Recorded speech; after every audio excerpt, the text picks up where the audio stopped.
నారాయణం నమస్కృత్య నరం చైవ నరోత్తమం దేవీం సరస్వతీం వ్యాసం తతో జయముదీరయేత్. హరి ఓం. పరమేశ్వర స్వరూపమైన సభకి నమస్కారం. పరమోత్కృష్టమైనటువంటి రోజు భీష్మ ఏకాదశి. మాఘమాసంలో వచ్చేటటువంటి శుక్లపక్షంలో వచ్చేటటువంటి ఏకాదశి. ఈనాడు భీష్ముడు పరమాత్మలో సాయుధ్యం పొందినటువంటి రోజు. భాగవతంలో భీష్ముడు చేసినటువంటి స్థుతిని మాత్రమే వివరించారు పాండవులు. మొన్నటి రోజున మీకు కుంతీదేవి శ్రీకృష్ణ భగవాన్ నుండి ప్రార్థన చేసిన ఘట్టాన్ని వివరించాను. కుంతీదేవి ప్రార్థన తర్వాత ధర్మరాజు గారు బాధపడుతుంటే, కురుక్షేత్ర సంగ్రామంలో నేను ఎందరో రాజుల్ని తెగటార్చాను, దానివలన నాకు కలిగినటువంటి పాపం ఏ విధంగా పోతుంది అని బాధపడుతున్నటువంటి సమయంలో ధర్మ సూక్ష్మాలు తెలుసుకోవడం కోసమని కురుక్షేత్రంలో అంపశయ్య మీద పడుకుని ఉన్నాడయ్యా మహానుభావుడు భీష్ముడు. అక్కడికి వెడదాం పద అని కృష్ణ భగవానుడు ధర్మరాజుని తీసుకుని వెళ్ళినప్పుడు ధర్మములను ఉపదేశం చేసి ఆయన అనంత బ్రహ్మమునందు కలిసిపోయినటువంటి సంఘటన మాత్రమే వివరించారు. అప్పుడు కృష్ణ భగవానుడిని ఆయన చేసిన స్తోత్రం. కానీ ఇవాళ భీష్మ ఏకాదశి పర్వదినాన్ని పురస్కరించుకుని నేను కించిత్తు స్వేచ్ఛ తీసుకుంటున్నాను. అందుచేత మహాభారతము, దేవీ భాగవతము, ఇతర గ్రంథాల్లో ఉండేటటువంటి భీష్ముని యొక్క చరిత్రని ఒక చోటికి క్రోడీకరించి దాన్ని ఒక్కసారి ఆవిష్కరించే ప్రయత్నం చేసి చిట్ట చివర భీష్మస్థుతిలోకి వచ్చేస్తాను. అప్పుడు భాగవతంలో ఉన్నటువంటి విషయాన్ని పూర్తి చేసినట్టు ఉంటుంది, ఇవాల్టి రోజున వినవలసినటువంటి విషయం ఏదో అది విన్నట్టు ఉంటుంది. ఏది వినడం చేత ఇవాళ మనం తరిస్తామో, ఏ మహాపురుషుడి యొక్క జీవితాన్ని మనం వినాలో అది వివరించే ప్రయత్నాన్ని చేస్తాను. భీష్ముడి జీవితం అంత తేలికైనటువంటి విషయం కాదు. ఆయన్ని అర్థం చేసుకోవడం ఎంత తేలిగ్గా కనపడుతుందో అంత కష్టమైన విషయం. ఎందుకంటే మధ్యలో మిమ్మల్ని నేను ఒక ప్రశ్న వేస్తాను, అప్పుడు మీరు ఆలోచన చేద్దురు కానీ అలా ఎందుకు జరిగింది అన్నది ఒకసారి మీరు ఆలోచన చేసే ప్రయత్నం చేద్దురు కానీ. ధర్మం అంటే ఎంత కష్టంగా ఉంటుందో, కాలం అంటే ఎలా ఉంటుందో మీరు గమనిద్దురు కానీ. భీష్ముడి జీవితంలో ఒకానొకప్పుడు బ్రహ్మగారు ఒక పెద్ద సభను ఒకదాన్ని తీర్చారు. అందులో ఋషులు, ప్రజాపతులు మొదలైనటువంటి వారందరూ ఇచ్చేశారు. ఇచ్చేసి ఆ సభ యందు కూర్చుని వారు చర్చ చేస్తున్నారు. దేని గురించి చర్చ చేస్తున్నారు అంటే, ఈ లోకములో కళ్యాణము జరిగేటట్టు చూడడం ఎలాగా, భగవంతుని యందు భక్తి కలిగేటట్టుగా ప్రవర్తించడం ఎలాగా. కాబట్టి మనం ఈశ్వరుడి యొక్క గుణములను ఆవిష్కరించి ప్రజలలో భక్తి పొందితే ఆ భక్తి వలన వారికి కావలసినటువంటి సమస్త కామములు చేకూరుతాయి. పైగా వారు నడవవలసినటువంటి పదంలో నడిచినటువంటి వారు అవుతారు. అందుచేత వీళ్ళందరికీ కూడా మనం ఏ విధంగా కళ్యాణమును సాధించి పెట్టాలి అని సభ జరుగుతోంది. ఆ సభ జరుగుతున్నటువంటి సమయంలో ఒక విచిత్రమైనటువంటి సంఘటన జరిగింది. ఆ సభలోకి గంగాదేవి ప్రవేశించింది. గంగమ్మ పరమ పవిత్రురాలు, హిమవంతుని యొక్క పెద్ద కూతురు గంగమ్మ. అందుకని ఆవిడ గంగాదేవి సభలో ప్రవేశించింది. సహజంగా ఆవిడ చాలా సౌందర్య రాశి, పార్వతీదేవికి తోబుట్టు కనుక విశేషమైనటువంటి అందగర్తె. ఆ తల్లి లోపల ప్రవేశించినటువంటి రీతిలో మహాసౌందర్య రాశి అయినటువంటి గంగ అక్కడ ఉండగా చతుర్ముఖ బ్రహ్మగారి సభలో వాయువు వీచింది. ఒక పెద్ద గాలి వచ్చి గంగాదేవి యొక్క పవిట తొలగింది. తొలగితే అయితే దీని వెనకాతల ఉండేటటువంటి ఆదిశక్తి, పరాశక్తి కారణమై ఉంటుంది. ఆవిడ ఏదో చాలా దూరం ఆలోచించి పనులు చేస్తుంది. అది అనుకోకుండా జరిగినటువంటి సంఘటనలు కావు, వాటి వెనక అమ్మవారి ప్రణాళిక ఏదో ఉంటుంది. ఆ గంగమ్మ పమిట తొలగితే బ్రహ్మగారి సభలో ఉన్నాం మనం. ఎంత గౌరవం పాటించారో చూడండి. ఉన్నటువంటి వాడు చతుర్ముఖ బ్రహ్మగారు సభలో ఉన్నారు, వారి ఆధ్యక్షంలో జరుగుతోంది. పైగా మనందరం ఆ సభకి విచ్చేసినటువంటి సదస్యులం. ఇలాంటి చోట మనం గౌరవంతో ప్రవర్తించాలని అందరూ తలలు వంచుకుని కూర్చున్నారు. కానీ అందులో కూర్చున్నటువంటి ఒక రాజర్షి మాత్రం తదేక దృష్టితో గంగమ్మ వంక చూస్తున్నాడు. ఆశ్చర్యకరంగా గంగమ్మ కూడా రాజర్షి వంక తదేక దృష్టితో చూస్తోంది. వారిద్దరి యందు కామము అతిశయించింది. మనం చతుర్ముఖ బ్రహ్మగారి సభలో ఉన్నామన్న విషయాన్ని మరిచిపోయారు. ఇది అంత తేలిగ్గా హాస్యాస్పదంగా జరిగే సందర్భం కాదు. దీని వెనకాతల ఏదో ఒక పెద్ద ప్రణాళికా నిర్మాణం జరిగింది అని మీరు అర్థం చేసుకోవాలి. ఈ సంకల్పములు మనకు అర్థమయ్యేవి కావు, కథ నడిస్తే మనకు అర్థం అవుతుంది. అప్పుడు బ్రహ్మగారికి ఆశ్చర్యం వేసింది. బ్రహ్మగారి సభలోకి వచ్చి గంగమ్మ ఇలా ప్రవర్తించడం ఏమిటి, రాజర్షి అలా ప్రవర్తించడం ఏమిటి, కాబట్టి మిమ్మల్ని శపిస్తున్నాను. ఇలా సమయాసమయములు లేకుండా కామప్రచోదనం కలిగి ప్రవర్తించావు కనుక నువ్వు మర్త్యలోకమైనటువంటి భూలోకమునందు జన్మించదవుగాక అని ఆ రాజర్షిని శపించారు. గంగమ్మని నీవు కూడా భూలోకమునందు ఆ రాజర్షికి భార్యవై కొంతకాలము చెరించదవుగాక అని, తదనంతరం శరీరం విడిచిపెట్టిన తర్వాత నువ్వు మళ్ళీ స్వర్గలోకానికి వస్తావు అని శాప విమోచనం చెప్పారు. ఆ కారణం చేత రాజర్షి నేను ఎవరి కడుపున జన్మించాలి అని చూస్తున్నాడు. చూస్తుండగా ఆయనకి భరతవర్షంలో ప్రతీపుడు అనబడేటటువంటి ఒక మహారాజు, గొప్ప చక్రవర్తి, ఆయన భరతవంశంలో జన్మించాడు. మహాధర్మమూర్తి, బిడ్డలు లేరు. ఆ ప్రతీపుణ్ణి చూసి ఆయనకి కుమారుడిగా జన్మించాలి అని నిర్ణయం తీసుకున్నాడు. ఆయనకి కుమారుడిగా జన్మిద్దామని నిర్ణయం తీసుకుని ఆయన మర్త్యలోకంలో ప్రవేశించేటటువంటి సమయంలో గంగమ్మ బ్రహ్మలోకం నుంచి దిగి కిందకు వస్తాం. అరే రే, నేను ఎంత పొరపాటు పని చేశాను, నేనైనా ఆ సమయంలో కొంచెం పమిట సర్దుకుని సరిగ్గా ప్రవర్తించి ఉంటే పాపం ఆ రాజర్షికి అన్ని ఇబ్బందులు వచ్చి ఉండేవి కావు. నేను ఎంత పొరపాటుగా ప్రవర్తించాను, నేను చేసినటువంటి పొరపాటు పని సరిదిద్దుకోవాలంటే బ్రహ్మగారిచ్చినటువంటి శాపము వలన మత్స్యలోకములో జన్మించి ఆ రాజర్షి ఎవరిగా జన్మిస్తున్నాడో ఆయన భార్యగా కొంతకాలము ఉండాలి అనుకుందావిడ. ఈ సంకల్పము కలిగి వస్తున్నప్పుడు అష్టవసువులు ఆవిడికి రోదన చేస్తూ కనపడ్డారు, ఏడుస్తూ బాధపడుతూ కనపడ్డారు. ఆవిడ ఆశ్చర్యపోయింది. అష్టవసువుల్ని అడిగింది, మీరు ఎందుకు ఏడుస్తున్నారు, ఎందుకంత బాధగా ఉన్నారని అడిగింది. అయితే వాళ్ళు ఒక చిత్రమైనటువంటి విషయాన్ని ప్రతిపాదన చేశారు. మేము అష్టవసువులం, భార్యలతో కలిసి ఆకాశ మార్గంలో వెళ్ళిపోతుంటే వశిష్ఠ మహర్షి ఆశ్రమం మీదుగా మేము ప్రయాణం చేస్తున్నాం. ప్రయాణం చేస్తున్నటువంటి సమయంలో మాకు వశిష్ఠ మహర్షి యొక్క ఆశ్రమం కనపడింది. అందులో ధేనువు ఉంది, కామధేనువు, నందిని. దానిని చూసి అందులో ద్యు అనబడేటటువంటి ఒక వసువుని ఆయన భార్య అడిగింది. అంత మెరిసిపోతోంది, ఏదో తెల్లటి పర్వతాకారంలో ఉంది, అంత ప్రకాశవంతంగా ఉంది, అంత తేజస్సుతో ఉంది, అది మామూలు ఆవే అని అడిగింది. అయితే ఆయన అన్నాడు, కాదు కాదు, దాన్ని కామధేను అంటారు, దాన్ని పాలు తాగితే ఎటువంటి కోరికైనా తీరుతుంది అన్నారు. అంటే ఆ ద్యు అనబడేటటువంటి వసువు యొక్క భార్య ఆవిడంది, నాకు ఒక స్నేహితురాలు ఉంది, ఆవిడ పేరు ఉసీనరా.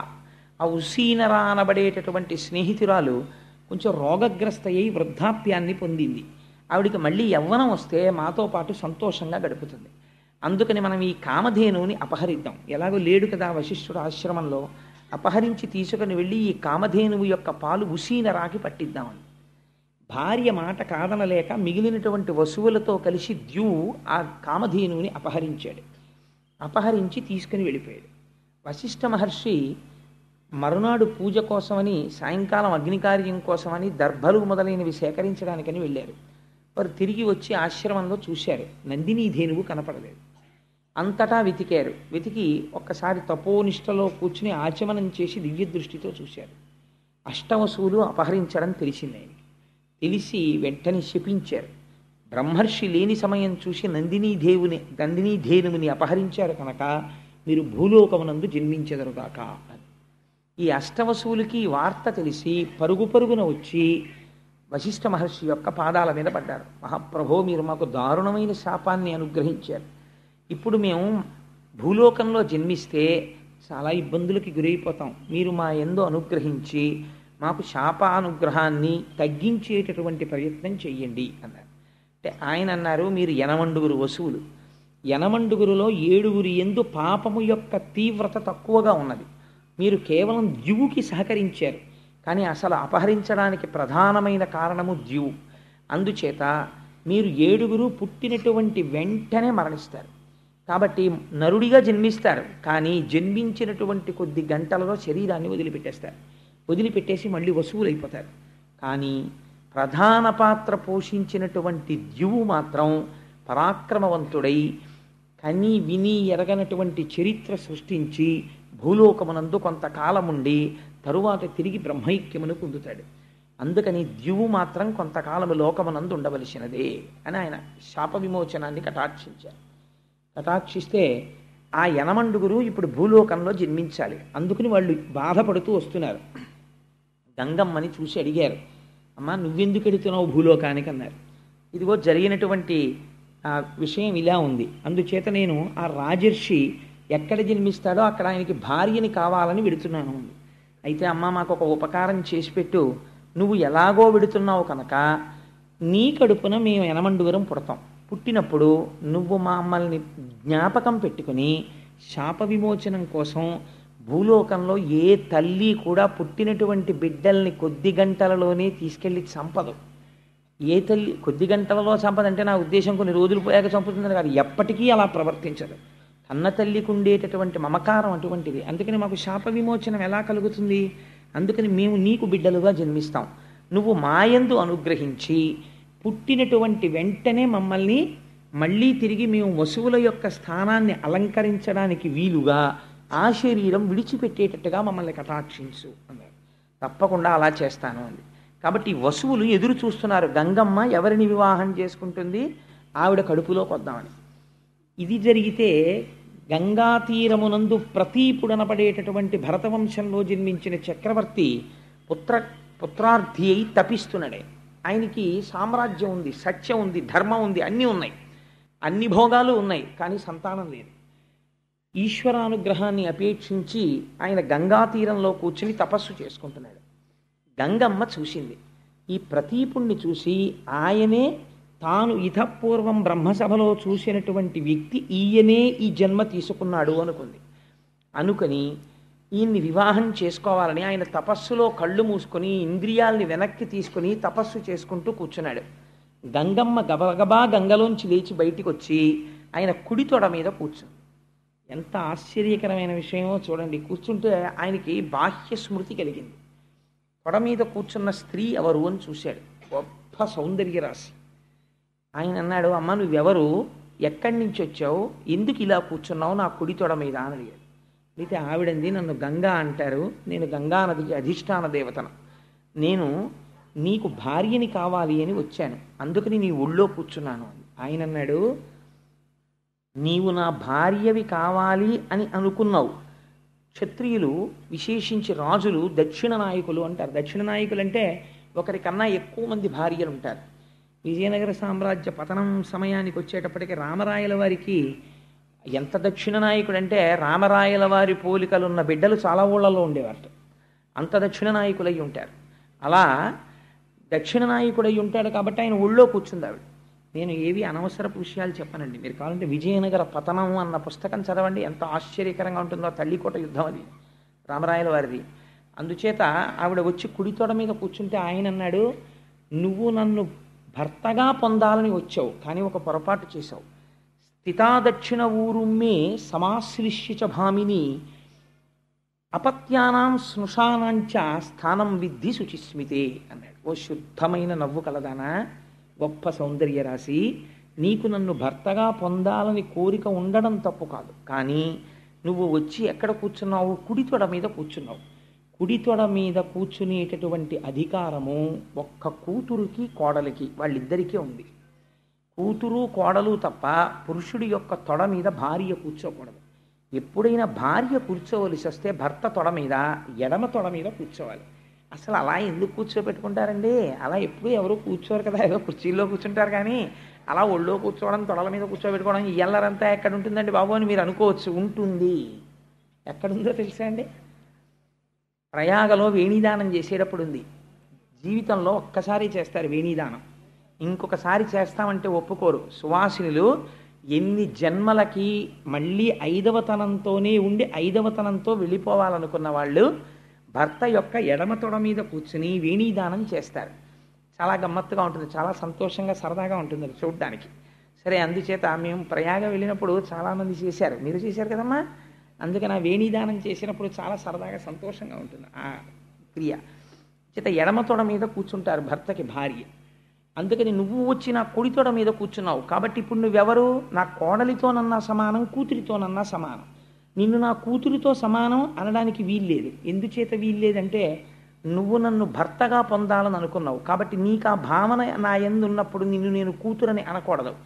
కాబట్టి నాతో సమానుడైన వాడెవరు, నా కొడుకు. ఆత్మావై పుత్రనామాసి, నా తేజస్సు నా కుమారుని యందు ఉంటుంది. అందుకని నీవు నన్ను భర్తగా పొందాలనుకున్నావు కాబట్టి నా కుమారుడికి భార్య అవుతూ అనివి. అప్పుడు నువ్వు కూర్చోవడం ధర్మబద్ధం అయిపోతుంది. నువ్వు నా కోడలు వగుదువుగానివి, నాకు కుమారుడు జన్మిస్తే ఆ కుమారుడికి నువ్వు భార్య వగుదువుగాక, నీకు వరం ఇస్తున్నాను అన్నాడు. ఇప్పుడు చూశాడు ఆ పైనుంచి వచ్చినటువంటి రాజర్షి చూసి, గోభిషుడు అని ఆయన, ఇప్పుడు నాకు అవకాశం దొరికింది, గంగమ్మని భార్యగా పొందాలి కాబట్టి నేను ఈ ప్రతీప మహారాజు యొక్క కుమారుడిగా జన్మిస్తాను అని ఆయన తేజస్సులోకి ప్రవేశించి శంతన మహారాజు అన్న పేరుతో జన్మించాడు. ఈ శంతన మహారాజు పెరిగి పెద్దవాడై యవ్వనానికి వచ్చిన తర్వాత పట్టాభిషేకం చేసి ప్రతీపుడు పిలిచి ఒక మాట చెప్పాడు. నేను ఒకనకొకప్పుడు గంగా తీరంలో తపస్సు చేస్తుండగా నాకు ఒక స్త్రీ కనపడింది. ఆమె నా కుడితొడ మీద కూర్చుని నన్ను భర్తగా పొందాలని అడిగింది. నేను నా కోడల్ని చేసుకుంటానని మాట ఇచ్చాను. అందుకని నీకు గంగా తీరంలో మెరుపు తీగ వంటి ఒక కన్య కనపడుతుంది, నువ్వు ఆ కన్యని భార్యగా స్వీకరించు అని ఆయన తపోభూములకు వెళ్ళిపోయాడు. ఒకనాడు శంతన మహారాజు గారికి వేట అంటే చాలా ఇష్టం. శంతన మహారాజు గారు వేటాడడానికి వెళ్ళాడు. వెళ్ళి తిరిగి వస్తూ విశ్రాంతి కోసమని గంగా తీరంలో కూర్చున్నాడు. అక్కడ కనపడింది గంగమ్మ. కనపడితే ఆయన తండ్రి గారు చెప్పినటువంటి స్త్రీ ఈమెయే అని నమ్మి ఆవిడ్ని వివాహం చేసుకోవడానికని ప్రయత్నించి ఆవిడతో మాట కలిపాడు. కలిపితే ఆవిడ వసువులకి మాట ఇచ్చి ఉన్నది, బిడ్డలు పుట్టినప్పుడు వెంటనే వాళ్ళు శరీరం వదిలిపెట్టేటట్టు చూస్తానని. ఇప్పుడు రేపు దానికి భర్త అడ్డుగా నిలబడితే వాళ్ళకి తాను ఇచ్చిన మాట నిలబెట్టుకోవడం కుదరదు.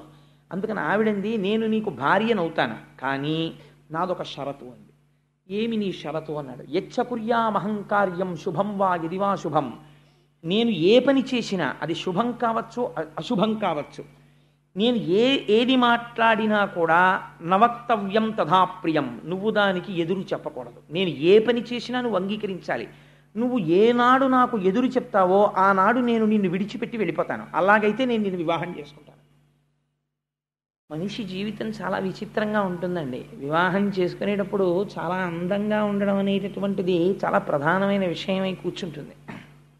కొన్నాళ్ళు పోయిన తర్వాత ఈ బాహ్యమైనటువంటి సౌందర్యం కన్నా అంతఃసౌందర్యమును మంచితనము ఇల్లాలిగా ఉండేటటువంటి లక్షణాలు ఉండడమే చాలా గొప్ప. ఏ కొరుక్కు తింటానా, నా బుర్రకాయ ఎందుకు వచ్చింది ఈ అందం అనిపిస్తుంది కొన్నాళ్ళు పోయాక. నేను ఈ మాట ఎందుకన్నానంటే మనకి ఈ కథలు అది నేర్పుతాయి.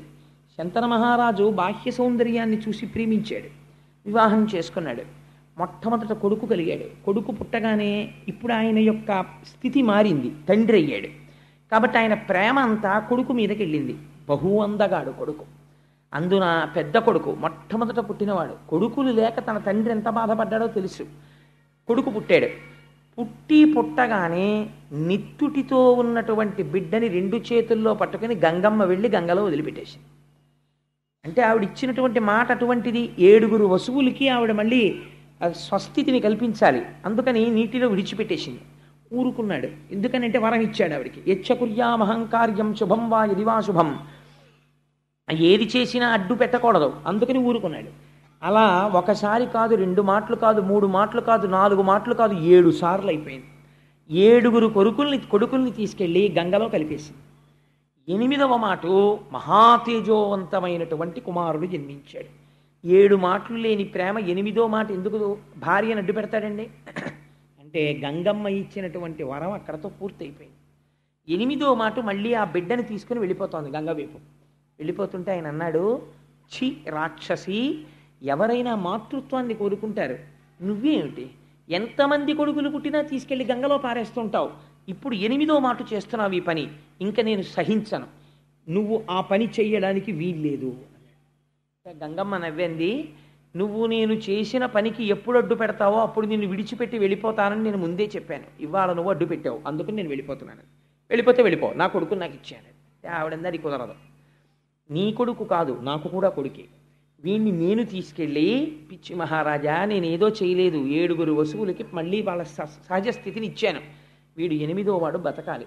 వీడిని నేను తీసుకెళ్ళి వశిష్ఠ మహర్షి దగ్గర, పరశురాముడి దగ్గర అస్త్రవిద్యనంతటినీ నేర్పి అపారమైనటువంటి ధనుర్విద్యా ప్రావీణ్యం వచ్చిన తరువాత తెచ్చి నీకు కొడుకుగా అప్పచెప్తాను. అప్పటి వరకు నా దగ్గర ఉంచుకుంటానని ఆ కొడుకుని తీసుకెళ్ళి గంగమ్మ గంగలోకి వెళ్ళిపోయింది.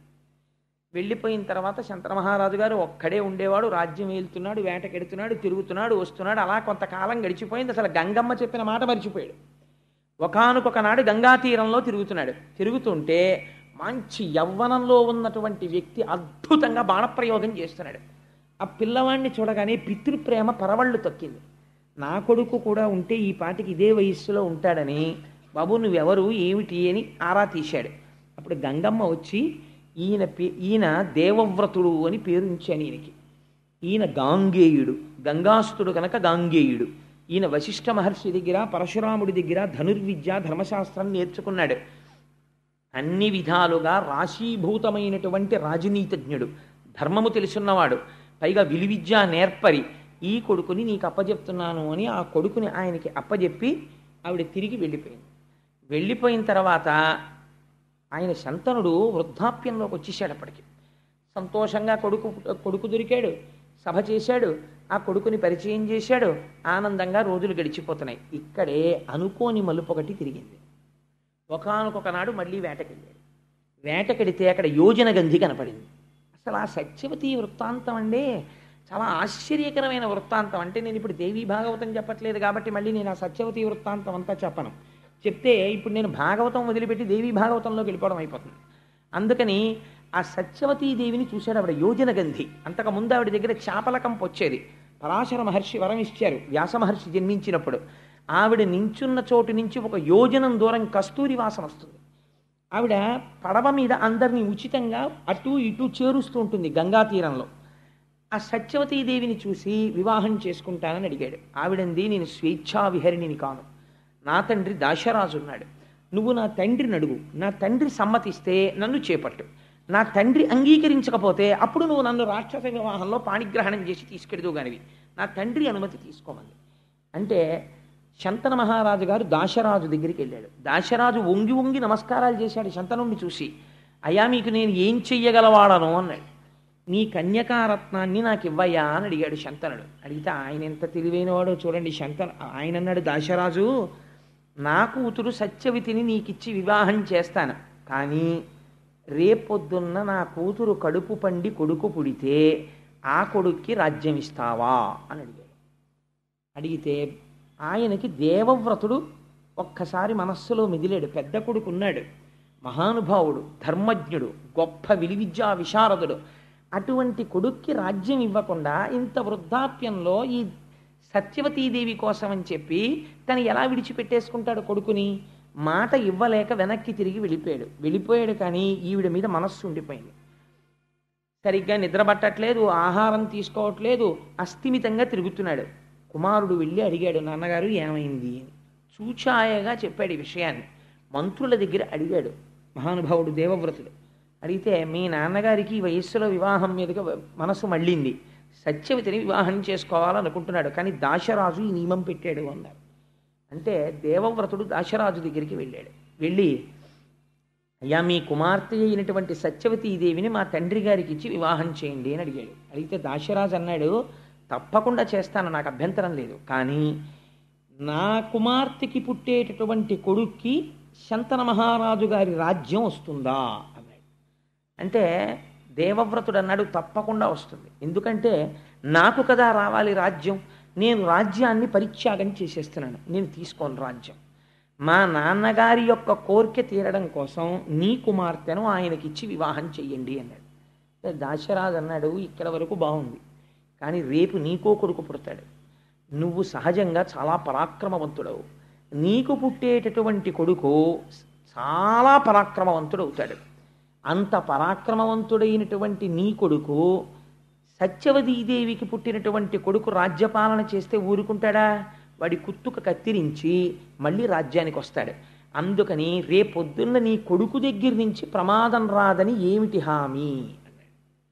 అంటే ఆ దేవవ్రతుడు ప్రతిజ్ఞ చేశాడు, నీకు ఆ అనుమానం ఉంది కనుక తండ్రి యొక్క మాట నిలబెట్టి తండ్రి యొక్క గౌరవాన్ని, తండ్రి కోరుకున్నటువంటి కోరికని తీర్చలేని కొడుకు ఉంటే ఎంత, ఊడిపోతే ఎంత, మా తండ్రి గారి కోసం నేను భీష్మమైనటువంటి ప్రతిజ్ఞ చేస్తున్నాను. నేను ఇక నుంచి ఏ స్త్రీ యందు కూడా భార్యాభావనతో ప్రవర్తించను, బ్రహ్మచారినై నా జీవితాన్ని పూర్తి చేసేస్తాను అన్నాడు. ఈ ప్రతిజ్ఞ అది సామాన్యమైన ప్రతిజ్ఞ కాదండి, వృద్ధుడైన తండ్రి కోసం ఇటువంటి ప్రతిజ్ఞ చేశాడు. ఈ ప్రతిజ్ఞ చేసేసరికి దేవదుందుబులు మోగి పైనుంచి పుష్పవృష్టి కురిసింది. భీష్మించి ప్రతిజ్ఞ చేశాడు కనుక ఆ రోజు నుంచి ఆయన్ని భీష్ముడు అని పిలిచారు. ఆచరించి చూపించాడు కనుక భీష్మాచార్యుడు అని పిలిచారు. అప్పుడు తండ్రి గారు విని తెల్లబోయాడు. ఎంత త్యాగం చేశావురా, నీకు 2 వరాలు ఇస్తున్నాను. 1, యుద్ధ భూమిలో నువ్వు చేతిలో కోదండం పట్టుకొని ధనస్సు పట్టుకొని ఉండగా నిన్ను దేవేంద్రుడు కూడా ఓడించలేడు. 2, నీకు మరణము లేదు, స్వచ్ఛంద మరణం. నువ్వు కోరుకుంటే వస్తుంది, నువ్వు కోరకపోతే రాదు. అందుకని నీకు ఈ 2 వరాలు ఇస్తున్నానని సత్యవతీదేవితో సంతోషంగా కాలం గడుపుతున్నాడు. ఆయన కంటే వృద్ధాప్యం వచ్చేసినా సరే వెర్రి కోరికలు పుట్టాయి, కానీ కాలుడు ఊరుకుంటాడండి. నాకు ఇప్పుడు వెర్రి కోరిక పుట్టిందండి అంటే ఊరుకుంటాడా? 2 కొడుకులు పుట్టాడు, చిత్రాంగదుడు విచిత్ర వీర్యుడు అని. 2 కొడుకులు పుట్టారు, సంతోషంతో కాలం గడుపుతున్నాడు. మృత్యు వచ్చింది, శంతన మహారాజు గారు మరణించాడు. సత్యవతీదేవికి వైధవ్యం వచ్చింది. ఓన్లే 2 కొడుకులు ఉన్నారు కదా అని సంతోషించింది. ఈ 2 కొడుకుల్లో పెద్దవాడైన చిత్రాంగదుడు ఒకసారి అరణ్యానికి వేటకెళ్ళాడు. వేటకెడితే చిత్రాంగదుడు అన్న పేరున్న గంధర్వుడు కనబడ్డాడు. ఆయన కర్మ కొద్ది. నువ్వన్నా చిత్రాంగదుడన్న పేరుతో ఉండాలి, నేనన్నా చిత్రాంగదుడన్న పేరుతో ఉండాలి. నువ్వు ఆ పేరు వదులుతావా, నాతో యుద్ధం చేస్తావా? యుద్ధం చేస్తే మన ఇద్దరిలో ఎవరు బతికితే వాళ్ళు ఒక్కడే చిత్రాంగదుడు ఉంటాడు, లేదా పేరు మార్చుకో వెళ్ళిపో అన్నాడు. నేను పేరు మార్చుకోవడం ఏమిటి, మన ఇద్దరం యుద్ధం చేస్తాం, ఎవరు ఉంటే వాళ్ళే చిత్రాంగదుడు అన్నాడు. ఆ చిత్రాంగదుడు గంధర్వుడు యుద్ధం చేశారు. శంతన మహారాజు గారి యొక్క కుమారుడైన చిత్రాంగదుడు మరణించాడు యుద్ధంలో. ఇంకా విచిత్ర వీర్యుడు ఒక్కడే మిగిలాడు. ఎవరి కోసం ప్రతిజ్ఞ చేశాడు భీష్ముడు? ఏ శంతన మహారాజు గారి యొక్క సుఖం కోసం ప్రతిజ్ఞ చేశాడో ఆ శంతన మహారాజు వెళ్ళిపోయాడు. ఆ సత్యవతీదేవి వైధవ్యం పొందింది. పుట్టిన 2 కొడుకుల్లో పెద్దవాడు మరణించాడు. విచిత్ర వీర్యుడు ఎప్పుడూ కాలక్షేపం చేస్తూ భగవంతుని యొక్క స్మరణ లేకుండా సంతోషంగా కాలం గడిపేసేటటువంటి వాడు. ఇప్పుడు వంశము వర్ధిల్లాలి. అందుకని ఇప్పుడు ఆయనకి సరి అయినటువంటి భార్య దొరకాలి విచిత్ర వీర్యుడికి. ఈయన చూస్తే ఎప్పుడూ సుఖ సంతోషాలతో తేలియాడుతుంటాడు. ఈయనకి తగిన భార్యని తేవలసినటువంటి బాధ్యత భీష్ముడి మీద పడింది. చూడండి, ఆ వయస్సులో భీష్మాచార్యుడి చేసినటువంటి ప్రతిజ్ఞ వల్ల ఎన్ని కష్టాలు అనుభవించాడో చూడండి మహానుభావుడు. ఇంత కష్టపడి కాశీరాజుకి 3 కుమార్తెలు, అంబా, అంబిక, అంబాలిక అని. కాశీరాజు స్వయంవరం ప్రకటించాడు. విచిత్ర వీర్యుడు వెళ్ళకపోతే భీష్మాచార్యుల వారు వెళ్ళారు స్వయంవరానికి. వెడితే అక్కడ వాళ్ళందరూ ఆయన్ని చూసి విచిత్రంగా మాట్లాడారు. బ్రహ్మచర్యంలో ఉంటానన్నాడు, ప్రతిజ్ఞ చేశాడు, ఏమిటోయో భీష్ముడు స్వయంవరానికి వచ్చాడన్నారు. అందరూ చూస్తుండగా నేను పౌరుషంతో రాజులను ఓడించి తీసుకెడుతున్నాను ఈ అంబిక, అంబాలికని. ఎవరైనా మీరు నన్ను ఎదుర్కొనే వాళ్ళు ఉంటే ఎదుర్కోవచ్చు అని 3 చేయి పట్టి రథం ఎక్కించి తీసుకెళ్ళిపోతున్నాడు. రాజులందరూ కలిసి భీష్ముడి మీదకి యుద్ధానికి వచ్చారు. అందరినీ తుత్తునియలు చేసి హస్తినాపురానికి తీసుకొచ్చాడు. తీసుకొచ్చి వివాహానికి కూర్చోబెడుతున్నాడు. అంబ భీష్ముడి దగ్గరికి వెళ్ళండి, మహానుభావా, నీకు తెలియనటువంటి ధర్మం లేదు, నీకు ఒక మాట చెప్తాను. నేను సాళ్వుడనబడేటటువంటి రాజుని ప్రేమించాను, ఆయన కూడా నన్ను ప్రేమించాడు, ఆయన నా యందు పత్నీభావమును పొందాడు. కాబట్టి ఇప్పుడు నేను వేరొక పురుషుడికి భార్యని కావడం అమర్యాద, అలా నేను కాకూడదు. అందుకని నన్ను తీసుకెళ్ళి సాళ్వుడికి అప్పచెప్పేమని. ఒకసారి మనసు లేని స్త్రీ రాజుకి భార్యగా ఉండడానికి వీలు కాదు. అందుకని పరపురుషుని యందు అనురక్తి కలిగినటువంటి స్త్రీని భార్యగా యువతల ఇంట్లో ఉండడం త్రాచుపావుని పెంచుకోవడం లాంటిది.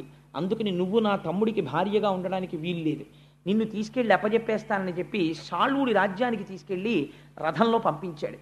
పంపిస్తే ఈవిడ సాళ్వుడి అంతఃపురంలో ప్రవేశించి ఎంతో సంతోషంగా నేను వచ్చేసానయ్యా, భీష్ముడు నన్ను పంపించాడని.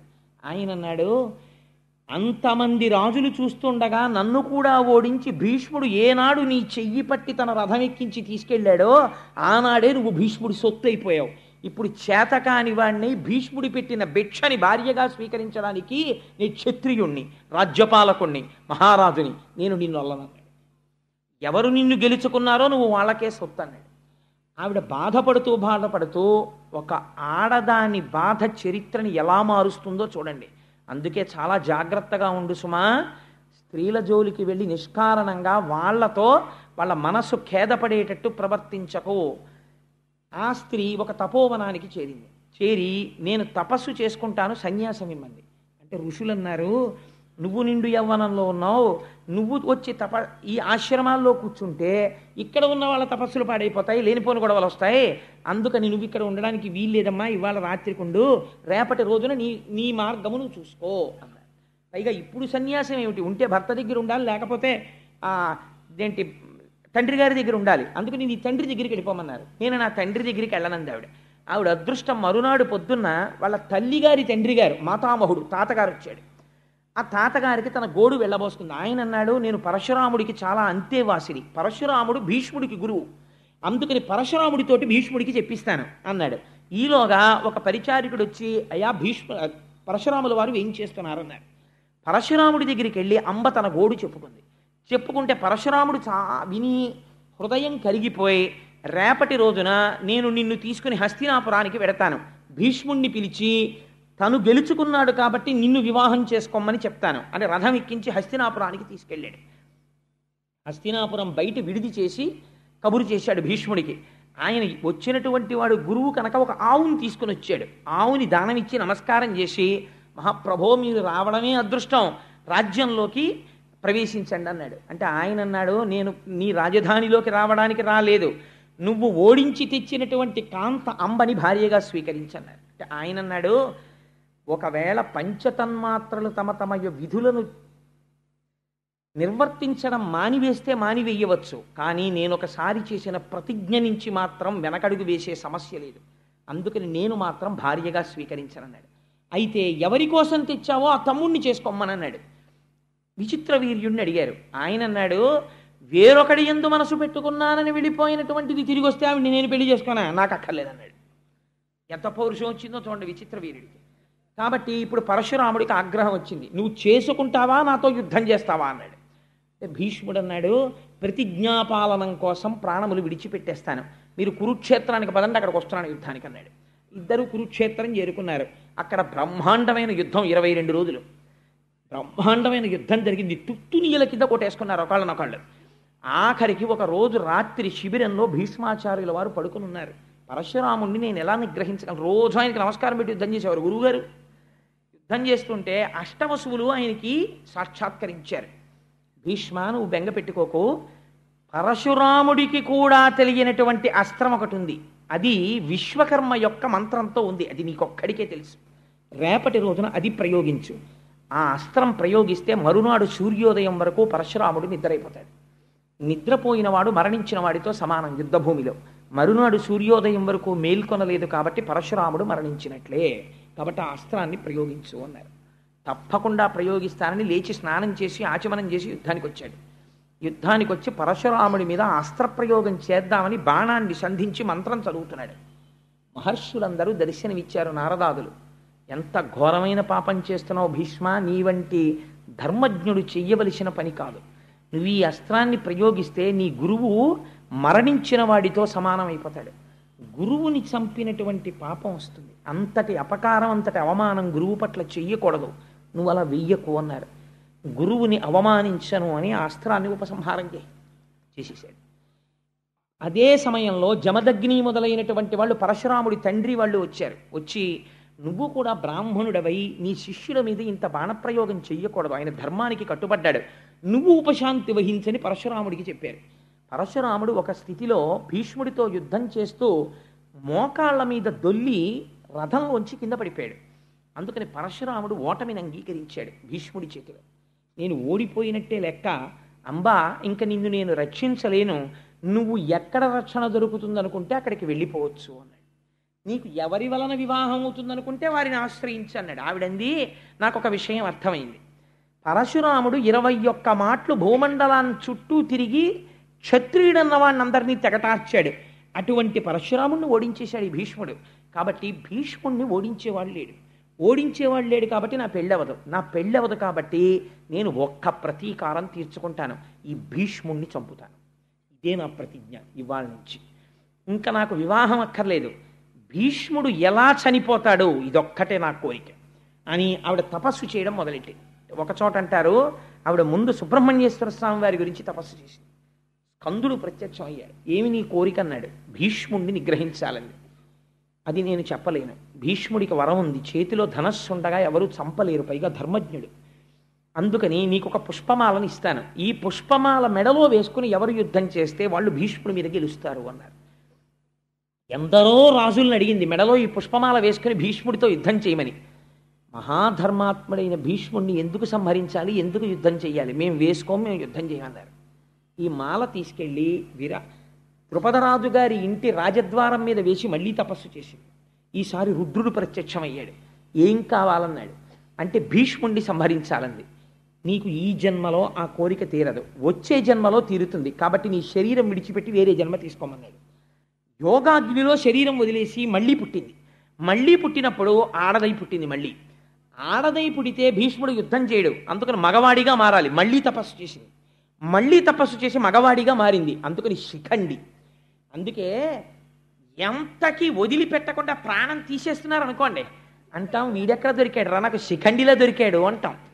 ఆ శిఖండి వెనక అంత కథ ఉంది. ఆ శిఖండి ద్రుపదుడికి కుమారుడిగా జన్మించాడు. ఆ ద్రుపదుడికి ఇంట్లో జన్మించి పెరిగి పెద్దవాడవుతున్నాడు. పాండవ పక్షంలోకి చేరాడు. మహానుభావుడు భీష్ముడికి ఎంత అగ్ని పరీక్షలు వచ్చాయో తెలుసా అండి జీవితంలో. ఇంత కష్టపడి విచిత్రవీర్యుడికి అంబికా అంబాలికనిచ్చి వివాహం చేశాడు. ఇద్దరినీ వివాహం చేసిన తర్వాత విచిత్రవీర్యుడికి క్షయవ్యాధి వచ్చి చచ్చిపోయాడు. చచ్చిపోతే అంబికా అంబాలిక విధవలైపోయారు, వంశం ఆగిపోయింది. దాశరాజు ఏ సింహాసనం కోసమని సత్యవతీదేవికి పుట్టినటువంటి కొడుకులకి రాజ్యం ఇమ్మన్నాడో ఆ కొడుకులు ఇప్పుడు లేనే లేరు, మనవలు లేరు, ఆగిపోయింది. ఆగిపోతే ఆ సత్యవతీదేవే భీష్ముడిని పిలిచి భీష్మ, వంశం ఆగిపోయింది, యుగధర్మాన్ని అనుసరించి ఇది తప్పు కాదు, నా కోడళ్ళైనటువంటి అంబిక అంబాలికల యందు వాళ్ళు ఋతుస్నానము చేసిన తర్వాత నువ్వు సంగమిస్తే మళ్ళీ వంశము నిలబడుతుంది. వంశము కోసమని అలా సంగమించవచ్చు, దోషం లేదు. అందుకని నువ్వు సంగమించు అత్తగారి అనుగ్రహంతో ధర్మబద్ధమైతే అని అడిగింది ఆవిడ. అంటే దాని ఎందుండేటటువంటి ధర్మ సూక్ష్మం వేరు. ఇప్పుడు నేను దేవీ భాగవతం మాట్లాడటలేదు కదా. 8 రకాల కొడుకులు ఉంటారు, ఆ కొడుకులు ఏమిటి, ఎలా వస్తారు, అది ఎలా ధర్మం అవుతుంది, ఇవన్నీ దేవీ భాగవతం అయితే చెప్పాలి. ఇప్పుడు ఎందుకు ఆలరంతా నాకు. అందుకని ఈ మాట చెప్తే భీష్ముడు అన్నాడు, అమ్మా నేను ప్రతిజ్ఞ చేశాను ఆనాడే, నేను ఏ స్త్రీ ఎందు కూడా అలా ప్రవర్తించను, నేను బ్రహ్మచర్య నిష్ఠయందు ఉన్నవాడను, అందుకని వంశము లేకపోతే నేనేమీ చెయ్యలేను, కానీ నేను మాత్రం అలా ప్రవర్తించను. దీనికి ఒక్క పరిష్కారం, ఎవరైనా బ్రహ్మజ్ఞాన సంపన్నుడై కేవలము వరకటాక్షము కోసమని సంగమించడము తప్ప శరీరమునందు అటువంటి కోరిక లేని ఒక బ్రాహ్మణుణ్ణి, ఒక బ్రహ్మజ్ఞానిని వేడుకో అన్నాడు. అంటే అప్పుడు వ్యాసుణ్ణి ప్రార్థన చేసింది. సరే, ఆ తర్వాత కథ మీకు తెలుసు. పాండవులు పుట్టడం, పాండురాజు గారు పుట్టడం, విదురుడు పుట్టడం, ధృతరాష్ట్రుడు పుట్టడం, దాసికి విదురుడు పుట్టడం, అలా వాళ్ళు ముగ్గురు పుట్టడం, తర్వాత కథ నడిచింది. ఆ తర్వాత ఎక్కడికి వచ్చేసింది, ఇన్ని తరాలు మారిపోతున్నాయి. ధృతరాష్ట్రుడు పుట్టాడు, పాండురాజు పుట్టాడు, పాండురాజు మళ్ళీ మరణించాడు, పాండురాజు యొక్క పిల్లలు పుట్టేశారు పాండవులు, ధృతరాష్ట్రుడికి దుర్యోధనాదులు జన్మించారు. ఇంతమందిని సాకుతూ తాతగారై గడ్డాలు నిలిచిపోయి జుత్తు నిలిచిపోయి మహాధర్మజ్ఞుడై మహానుభావుడు వీళ్ళందరికీ విలువిద్య నేర్పించి ద్రోణాచార్యుల్ని గురువుగా పెట్టి అలా ఆ వంశాన్ని సాకుతూ నడిపిస్తూనే ఉన్నాడు భీష్ముడు. మాత్రం ఆయన కళ్ళ ముందే బ్రహ్మాండమైనటువంటి కలహం బయలుదేరింది, కౌరవులకు పాండవులకు. కౌరవులు అనడానికి కూడా వీల్లేదు, ఎందుకంటే పాండవులు కూడా కౌరవులే, భీష్ముడు కూడా కౌరవుల్లో వాడే, కురుచక్రవర్తి యొక్క సంతానం. అందుకని పాండురాజు యొక్క పుత్రులకు ధృతరాష్ట్రుని యొక్క పుత్రులకు కలహం బయలుదేరింది. బయలుదేరినప్పుడు ఇంత ధర్మజ్ఞుడైనటువంటి భీష్ముడు, ఇంత ధర్మం తెలుసున్న భీష్ముడు కురుక్షేత్ర సంగ్రామం జరిగినప్పుడు మాత్రం పాండవ పక్షమునకు వెళ్ళలేదు, కౌరవ పక్షంలో దుర్యోధనుడి యొక్క పక్షంలో ఉండిపోయాడు. అలా ఎందుకు ఉండిపోవలసి వచ్చింది? నిజంగా భీష్ముడే కానీ ఒకవేళ పాండవ పక్షంలోకి వెళ్ళిపోతున్నాను అని అన్నాడు అనుకోండి, అసలు కురుక్షేత్ర యుద్ధం లేదు కదండి. దుర్యోధనుడు ఎవరిని చూసుకుని దిగాడు? ఇద్దరిని చూసుకుని దిగాడు. ఒకటి భీష్ముడు, 2 కర్ణుడు. వీళ్ళిద్దరికీ సంవాదం వచ్చింది. సర్వసైన్యాధిపత్యం ఇచ్చేటప్పుడు భీష్ముడు బతికున్నంత కాలం నేను అసలు యుద్ధభూమికి రానన్నాడు కర్ణుడు. అక్కడే అమంగళం. కాబట్టి ఏమైపోయింది, భీష్ముడిని చూసుకుని యుద్ధానికి వెళ్ళాడు. అటువంటి భీష్ముడు పాండవుల వైపుకి వెళ్ళిపోయాడు అనుకోండి, ఎన్నో మాటలు ధర్మం చెప్పాడు. మహానుభావుడయ్యా, అర్జునుణ్ణి ఎవరు గెలవలేరు, పాండవుల పట్ల ధర్మం ఉంది, వాళ్ళు నెగ్గుతారని చెప్పాడు. అటువంటి భీష్ముణ్ణి దుర్యోధనుడు పట్టుకుని వేలాడవలసినటువంటి అవకాశం ఇవ్వకుండా పాండవ పక్షానికి వెళ్ళిపోయి ఉంటే అసలు కురుక్షేత్రం జరిగేది కాదు కదా. భీష్ముడు ఎందుకు వెళ్ళలేదు? ఒకటవ ప్రశ్న. 2, అట్లాంటి భీష్ముణ్ణి అలాగ ముళ్ళపంది ఎలా అయితే ముళ్ళతో ఉంటుందో అలా అంగుళం మాత్రం చోటు లేకుండా అన్ని బాణాలతో కృష్ణుడు ఎందుకు కొట్టించాడు? అంటే భీష్మంచ ద్రోణంచ జయద్రథంచ అని గీతలో చెప్పాడు. నేనే సంహరిస్తున్నానని చెప్పాడు. భీష్ముణ్ణి అన్ని బాణాలతో ఎందుకు కొట్టాడు? ఈ 2 భీష్మాచార్యుల వారి జీవితానికి సంబంధించి చాలా గహనమైనటువంటి ప్రశ్నలు. అలా కొట్టడానికి ఒక కారణం ఉంది. నేను దేనికైనా సరే ప్రపంచంలో ఆలంబనం ఏమిటో తెలుసా అండి? ధర్మమే. భీష్ముడు తన జీవితం మొత్తం మీద ఒక్కసారి ధర్మం తప్పాడు. అది కూడా పూర్తిగా ధర్మం తప్పాడు అని చెప్పడం కూడా కుదరదు. ధర్మం తప్పాడా తప్పలేదా అని చెప్పడానికి వీలు లేని రీతిలో ఒకసారి మాట్లాడాడు. ఎప్పుడు మాట్లాడాడు అంటే, ధర్మరాజు గారికి శకునికి ద్యూతక్రీడ జరుగుతున్నప్పుడు శకుని మధువుని సేవించి ఉండడంలో మరిచిపోయి ముందు ధర్మరాజుని ఒడ్డాడు. ధర్మరాజుని నిన్ను నువ్వు పణంగా పెట్టుకో అన్న తర్వాత ధర్మరాజు ఓడిపోయాక గుర్తొచ్చింది శకునికి, ఈ భార్య ఉంది కదా ద్రౌపది, ఆవిడ్ని ఒడ్డు అన్నాడు. అప్పటికే ధర్మరాజు శకునికి దాస్యంలోకి వెళ్ళిపోయిన ధర్మరాజు వడ్డమన్న శకునికి వెడుతుంది కానీ దోషం ఒడ్డిన నాకు పట్టదని చెప్పి ఇప్పుడు నాకు శకుని యజమాని, నేను ఆయనకి దాసుణ్ణి, దోషం ఆయనకి ఎడుతుందని ద్రౌపదిని ఒడ్డి మళ్ళీ ఓడిపోతే దుశ్శాసనుడు రజస్వల అయినటువంటి ద్రౌపదీదేవిని సభలోకి ఈడ్చుకొచ్చి వలువలు ఊడుస్తుంటే ఆవిడ ఒక ప్రశ్న వేసింది పేర్లు చెప్పి. ఈ సభలో భీష్మద్రోణులు ఉన్నారు, వాళ్ళకి ధర్మం తెలుసు. నన్నోడి తన్నోడెనా, తన్నోడి నన్నోడెనా, ధర్మం చెప్పమని అడిగాడు. భీష్ముడు పెద్ద సంకటంలో పడ్డాడు. భీష్ముడు నోరు విప్పి మాట్లాడి, ధర్మరాజు చేసినది దోషమే, ఓడిపోయిన ధర్మరాజుకి ద్రౌపదిని ఒడ్డేటటువంటి అధికారము లేదు అని అంటే వెంటనే ద్రౌపదీదేవి మహాపతివ్రత, ఆవిడ శపిస్తే కౌరవులు ధృతరాష్ట్రుని యొక్క సంతానమంతా నశించిపోతారు. ఇంత కష్టపడి పెంచి పోషించాడు వీళ్ళందరినీ, తన కళ్ళ ముందు పోతారు. అందుకని పోని చెప్పకుండా ఉందామంటే ఎదురుగుండా ఒక మానవతి, ఒక మహాపతివ్రతకి వలువలు ఉడుస్తున్నారు. కాబట్టి ఏం చెప్పాలో అర్థం కాలేదు. తెలిసి చెప్పాడా తెలియక చెప్పలేదా అన్నది తెలియకుండా ఒక మాట అని ఊరుకున్నాడు. ధర్మరాజంతటి వాడే నేను ఓడిపోయానని ఒక మాట అన్నాడు. ఈ స్థితిలో ఏది ధర్మము అన్నది చెప్పడం కొంచెం కష్టం ద్రౌపది అన్నాడు. అలా ధర్మము తెలిసి చెప్పకపోవడం కూడా ధర్మాచరణమునందు వైక్లభ్యమే. ఈ దోషమునకు కొట్టవలసి వచ్చింది. అందుకని బాణాలతో కొట్టారు. ధర్మాచరణం అంటే ఎంత గహనంగా ఎంత కష్టంగా ఉంటుందో చూడండి. ఇంతటి మహానుభావుడు యుద్ధానికి వచ్చాడు కురుక్షేత్రంలో. వస్తే దుర్యోధనుడితో ఒక మాట చెప్పాడు, నువ్వు పాండవుల వైపు ఉన్నటువంటి వాళ్ళల్లో ఎవరినైనా సరే అడుగు, తలకాయ తీసేస్తాను, పాండవుల జోలికి మాత్రం నేను వెళ్ళనన్నాడు. యుద్ధభూమికి వచ్చిన తరువాత భీష్ముడు సర్వసైన్యాధిపతిగా నిలబడితే ధర్మరాజు గారు కవచం విప్పేసి పాదుకలు విప్పేసి కాలినడకన వెళ్ళి పితామహాన్ నమస్కరించాడు. తాత, నువ్వు పెంచి పెద్ద చేసిన వాళ్ళం, మాకు విజయం కలగాలని ఆశీర్వదించు అన్నాడు. అంటే భీష్ముడు అన్నాడు, నువ్వు ఇలా వచ్చి ఉండకపోతే నేను శపించి ఉండేవాడిని. నీ గౌరవానికి పొంగిపోయాను. ఎంతటి వాడండి అప్పటికి మహానుభావుడు, వృద్ధుడైపోయాడు. చర్మం అంతా ముడతలు పడిపోయింది, జుత్తు నెరిసిపోయింది. తన కళ్ళ ముందు తన వాళ్ళు దెబ్బలాడుకుంటున్నారు, తనే సర్వసైన్యాధిపతి అయి నిలబడ్డాడు. మీ 5గురు జోలికి రాను కానీ అంటే ఆయన అన్నాడు, తాత నువ్వు రావక్కర్లేదు, కానీ నీకు స్వచ్ఛంద మరణం వరం ఉంది. యుద్ధంలో నువ్వు ధనస్సు పట్టగా ఎవరూ కొట్టలేరు, నువ్వు యుద్ధంలో ఉంటే ఎలాగ తాత అని చేతులు నలిమాడు. ఇప్పుడు ఆ విషయం అడక్కు, కొన్నాళ్ళు పోయాక కనపడ చూద్దాం వెళ్ళండి. మా యోగక్షేమాలు మాత్రం దృష్టిలో పెట్టుకో తాత అని వెళ్ళిపోయాడు ధర్మరాజు. వెళ్ళిపోతే రోజు యుద్ధం చేసేవాడు, ఇంటికి వచ్చేవాడు. దుర్యోధనుడు వచ్చి సూటి పోటీ మాటలు ములుకులతో పొడిచినట్టు మాట్లాడేవాడు భీష్ముణ్ణి.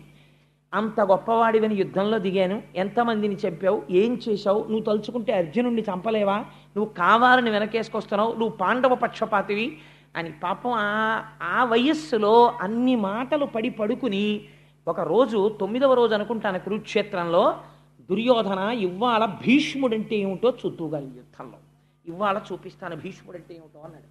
మండలాకారమైన ధనస్సుని పట్టుకున్నాడు. ఇలా పట్టుకోవడం మానేసి ఇలా పట్టుకున్నాడు ధనస్సు అర్ధచంద్రాకారంగా. ఆ రోజు భీష్ముడు వేసిన బాణాలు కనపడ్డాయి తప్ప భీష్ముడు కనపడలేదు. కొన్ని వేల మందిని తెగటార్చేశాడు. కురుక్షేత్రం అంతా ఎక్కడ చూసినా తెగిపోయిన కాళ్ళు చేతులు ఏనుగులు. భీష్మపర్వం చదవాలి. పడిపోతే పాండవులు గజ గజ గజ గజ గజ గజ వణికిపోయారు. అర్జునుడిని పంపించారు భీష్ముడి మీద యుద్ధానికి. పంపిస్తే అర్జునుడు యుద్ధానికి వచ్చాడు. వస్తే ఆ రోజున భీష్ముడు చేశాడు యుద్ధం. గమ్మత్తైన ప్రతిజ్ఞ చేశాడు. సర్వసైన్యాధిపత్యంలోకి వెళ్ళి తీసుకున్నాడు. తీసుకుని ఆయనకి అభిషేకం చేశారు సర్వసైన్యాధిపతిగా. చేస్తే దూతలు వచ్చి చెప్పారు కృష్ణ పరమాత్మ ప్రతిజ్ఞ చేశారు అర్జునుడికి సారథ్యం చేస్తాట, చేత్తో ధనస్సు పట్టుకోట, ఏ విధమైనటువంటి అస్త్రశస్త్రములను పట్టను అని ప్రతిజ్ఞ చేశాడన్నాడు. భీష్ముడు అన్నాడు నేను ప్రతిజ్ఞ చేస్తున్నాను సర్వసైన్యాధికారిగా, కృష్ణుడి చేత అస్త్రం పట్టిస్తానన్నాడు. కృష్ణుడు పరమాత్మ అని భీష్ముడికి తెలుసు. అటువంటి కృష్ణుడితో అస్త్రం పట్టిస్తానన్నాడు. పట్టను అని కృష్ణుడు అన్నాడు. ఇప్పుడు ఈశ్వరుడి ప్రతిజ్ఞ నెరవేరుతుందా భక్తుడి ప్రతిజ్ఞ నెరవేరుతుందా? ఆ రోజు అర్జునుడు ఎదురొస్తే కొట్టాడు బాణాలు భీష్మాచార్యుల వారు. ఎన్ని ధనస్సులు తీసుకున్నా విరిగిపోయాయి. ఇంత సవ్యసాచి ఇంత కవ్వడి కొట్టిన బాణాలకి కృష్ణ పరమాత్మ కవచం పిట్లిపోయింది. పిట్లిపోయి మోదుగ చెట్టును కొట్టినట్టు కొట్టేశాడు కృష్ణుణ్ణి. వెనక్కి తిరిగి చూశాడు, నెత్తురు ఏరుల కింద పారిపోతోంది అర్జునుడి శరీరంలోంచి. కృష్ణుడు ప్రతిజ్ఞ మరిచిపోయి ఒక్కసారి చక్రం పట్టుకుని దూకేశాడు, సంపేతలు పారేస్తాను భీష్ముడిని. అప్పుడు భీష్ముడు కోదండాన్ని పక్కన పెట్టి నమస్కరించాడు. చూసావా లొంగిపోయావు, నా భక్తుడు నిన్ను నమ్ముకున్న భక్తుడి కోసం ధనస్సు పక్కన పెట్టేశావు అని నమస్కరించాడు. 10 రోజుల యుద్ధం పూర్తయిపోయిన తర్వాత ధర్మరాజు గారు కృష్ణుణ్ణి పిలిచి అన్నాడు, పితామహుడు యుద్ధం చేస్తుంటే ఇంకా యుద్ధం చెయ్యలేం, ఆయన సామాన్యుడు కాడు, అరివీర భయంకరుడు, ఎలా ఆయన్ని యుద్ధం నుంచి ఆపడం అని అడిగితే కృష్ణ పరమాత్మ అన్నారు, దీనికి ఒక్కటే పరిష్కారం, నువ్వు చెప్పులు విప్పేసి కవచం తీసేసి శిరస్త్రాణం తీసేసి 5గురు పాండవులు నేను కలిసి భీష్ముడి శిబిరానికి వెళ్ళి నమస్కారం చేసి ఆయన్ని అడుగుదామన్నారు. సరే పదండి అన్నారు. ఎంత ఆశ్చర్యం చూడండి, ఏ మనవడు అడగకూడని ప్రశ్న. ధర్మరాజు గారు వెళ్ళి నమస్కారం చేస్తే ఒక్క మీకు సమర్థిస్తూ యుద్ధం చేయమని అడగడం తప్ప ఇంకేదైనా కోరుకో, ఇంత రాత్రి వేళ పాదచారి అయి ఎందుకు వచ్చావు ధర్మజ అని అడిగాడు. తాత ఇలా అడిగానని ఏమనుకోవద్దు, నువ్వు అసలు ఎలా చచ్చిపోతావు తాత అని అడిగాడు. ఎంత దారుణమైన మాట అండి ప్రపంచంలో ఇది. అసలు తాత నువ్వు ఎలా మరణిస్తావు అని అడిగాడు. అడిగితే అప్పుడు నవ్వి అన్నాడు, నా చేతిలో ధనస్సు ఉన్నంత కాలం నేను మరణించను. మనవడి యొక్క ప్రజ్ఞ చూసి పొంగిపోయాను అర్జునుడు వేసిన బాణాలకి. నా ధనస్సు పక్కన పెట్టాలంటే కొన్ని సందర్భాల్లోనే పెడతాను. రథం మీద స్త్రీ వచ్చి బాణం వేస్తే నేను ధనస్సు పక్కన పెట్టేస్తాను. ఎవరిదైనా పతాకం కిందకి జారిపోతే నేను యుద్ధం చేయను. వెన్నిచ్చి పారిపోతుంటే యుద్ధం చేయను. ఆడదిగా పుట్టి మగవాడిగా మారినటువంటి వాడు యుద్ధానికి వస్తే యుద్ధం చేయను. ఇందులో స్త్రీని పట్టుకుని యుద్ధానికి వచ్చేంత అవలక్షణం మీ దగ్గర లేదు. మీరు నాకు వెన్నిచ్చి చూపించి పారిపోరు, మీలో ఎవరి పతాకం కిందకి జారిపోదు. కాబట్టి మీకున్న అవకాశం ఒక్కటే, మీ పక్షంలో నామరణం కోసం తపస్సు చేసిన శిఖండి ఉన్నాడు. ఆ శిఖండిని అర్జునుడి రథానికి ముందు నించోపెట్టండి. నించోపెడితే శిఖండి బాణాలు వేస్తే నేను ధనస్సు పక్కన పెట్టేస్తాను. ధనస్సు పక్కన పెట్టేశాను కాబట్టి నేను మళ్ళీ బాణం వెయ్యను కాబట్టి వెనక నుంచి అర్జునుడితో బాణ పరంపర కురిపించి నా శరీరాన్ని డుల్లగొట్టేయండి అన్నాడు. అలాగే తాత అని వెళ్ళిపోయాడు. వెళ్ళిపోతే ఏడ్చాడండి అర్జునుడి శిబిరంలో. మహానుభావుడు తండ్రి లేక మేము ఏడుస్తుంటే ఆ రోజుల్లో మాకు నాన్న అని ఎవరిని పిలవాలో తెలియక మా పట్ల అంత ప్రేమతో ఉన్న భీష్ముడి దగ్గరికి వెళ్ళి కౌరవులు మమ్మల్ని బాధ పెడుతుంటే నాన్న అని తెలియక మేము పిలిస్తే నేను నాన్నని కాను నాన్న తాతని అని ఆయన ఒడిలో కూర్చోపెట్టుకుని మాకు గోరు ముద్దలు తినిపించాడు. మమ్మల్ని పెంచి పెద్ద చేశాడు. సర్వకాలముల యందు మా ఉన్నతిని కోరాడు.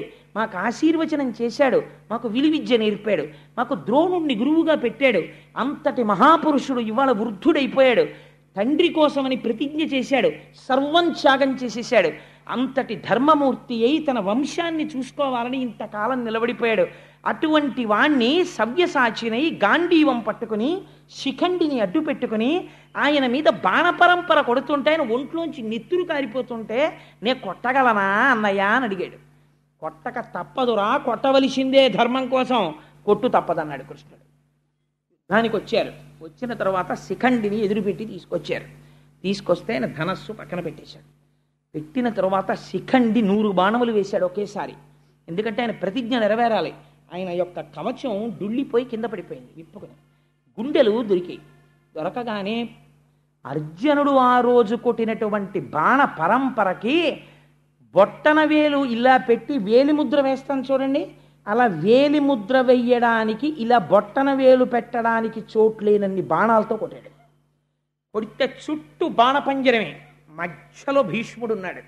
అన్ని వేపుల నుంచి నెత్తురు కారిపోతోంది. వీపు చూపించలేదు కాబట్టి ఒక్క తల వెనక తగలలేదు బాణాలు. ఒంటి నిండా బాణపంజరాలు కొట్టిన తర్వాత సూర్యుడు అస్తమిస్తున్నటువంటి సమయంలో రథం మించి డుళ్ళి కింద పడిపోయాడు. కింద పడిపోయినప్పుడు ఆయన శరీరం భూమికి తగలలేదు, బాణములతో పడిపోయి ఉండిపోయాడు. అప్పుడు పిలిచాడు.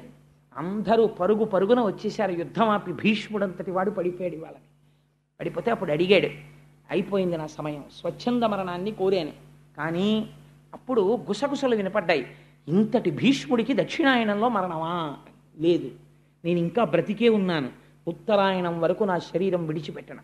సూర్యుడు మకర రాశిలో ప్రవేశించి మాఘమాసం వచ్చిన తర్వాత రథసప్తమి నాడు రథం ఉత్తర దిక్కుకు తిరిగాక ఏకాదశి ఘడియల్లో నా ప్రాణం విడిచిపెడతాను అని అర్జునుణ్ణి పిలిచి, నా తల వ్రేలాడిపోతోందయ్యా వెనక్కి, మర్మస్థానములన్నీ కదిలిపోతున్నాయి, బాణములు కొట్టేయడం వల్ల నెత్తురు ఓడిపోతోంది, నాకు తలగడ అమర్చు అన్నాడు. దుర్యోధనాదులు వెంటనే తలగడలు పట్టుకొచ్చారు. ఈ తలగడలు కాదురా నాకు కావలసింది, యుద్ధ భూమినందు పడుకున్నటువంటి వాడికి బాణములతో కొట్టాలి తలగడ, అందుకని అర్జునుడు కొడతాడన్నారు. అర్జునుడు బాణములతో తలగడ ఏర్పాటు చేశాడు. చాలు నీలాంటి మనవడు పుట్టాడని ఆ బాణముల మీద తలగడ ఏర్పాటు చేసుకుని, నేను ఈ యుద్ధ భూమినందే పడి ఉంటాను, నా చుట్టూ కందకం తవ్వండి, ఎవ్వరూ నా వైపుకి రాకుండానని కందకం తవ్వించుకుని ఆ భూమి మీద పడి ఉండిపోయాడు. ఉండిపోయిన తర్వాత కురుక్షేత్ర సంగ్రామం అయిపోయింది. అందరూ ఈ ధృతరాష్ట్రుడి పక్షం అంతా ఓడిపోయింది, పాండవ పక్షం గెలిచేసింది. అప్పటికి కూడా ఇంకా భీష్ముడు అంపశయ్య మీదే ఉన్నాడు. చేసుకుంటున్నారు. ఒకనాడు దాహార్తి కలిగింది మహానుభావుడికి, నాకు దాహం వేస్తోందన్నాడు. నీళ్లు పట్టుకొచ్చారు. అంపశయ్య మీద పడుకున్నవాడు లౌకికమైన జలములు తాగడు. అర్జునుడికి తెలుసు ఏ నీళ్ళు ఇవ్వాలో. అర్జున ఈ అన్నాడు.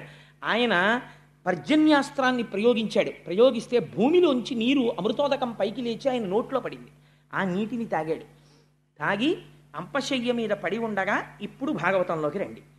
ఇవాళ భీష్ముడి యొక్క కథ వినాలి కాబట్టి ఇప్పటి వరకు నేను దేవీ భాగవత భారత ఇతర గ్రంథములలోకి వెళ్ళి భీష్మాచార్యుల వారి చరిత్ర ఈ అసుర సంధ్య వేళలో చెప్పుకుంటే మనుష్యులుగా పుట్టినందుకు మనం తరించిపోతామని సంక్షిప్తంగా భీష్మ చరిత్రని మీకు వివరించాను. ఇప్పుడు ఆ భీష్మాచార్యుల వారు అంపశయ్య మీద పడి ఉండగా కృష్ణ భగవానుడు ఏకాదశి ఘడియలు దగ్గరికి వస్తున్నాయని ఆ ధర్మరాజుతో ఒక మాట చెప్పాడు. భీష్ముడు అక్కడ అంపశయ్య మీద ఉన్నాడు, నువ్వు బయలుదేరి వెళ్ళి దర్శనం చేసుకుని ఆయన దగ్గర ధర్మాలు తెలుసుకో. అటువంటి మహాపురుషుడు వెళ్ళిపోతే మళ్ళీ ధర్మం చెప్పేవాడు లేడు. అంటే భారతంలో చెప్పారు తప్ప ఇక్కడ చెప్పలేదు ఆ ధర్మాలు. భాగవతంలో వెళ్ళి ధర్మరాజాదులు ఆయనకి నమస్కరించి ఆయన దగ్గర అన్నీ విన్నారు. విన్న తర్వాత భాగవతంలో మాత్రం వ్యాసుడు ఎక్కడి నుంచి మాట్లాడతాడంటే, ఉత్తరాగర్భం మీదకి అశ్వత్థామ బ్రహ్మాస్త్రాన్ని ప్రయోగిస్తే ఉత్తరాగర్భాన్ని కృష్ణుడు రక్షించాడు అన్న మాట విన్నాడు. ఉపపాండవులు సంహరింపబడ్డారు అశ్వత్థామ చేతిలో అన్న మాట విన్నాడు. విని భీష్ముడు కాలాన్ని ముందు స్తుతి చేస్తాడు.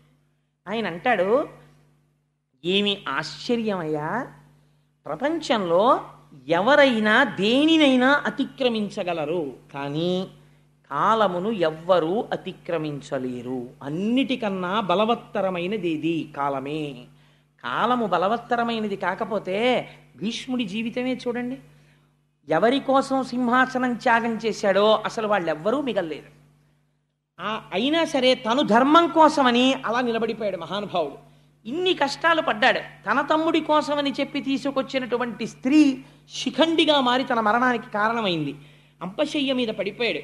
ఆయన అంటాడు, కాలము ఎంత అతిక్రమించడానికి వీలు లేనిది అనడానికి నాకు కట్టెదుట ఒక ఉదాహరణ దొరుకుతున్నది.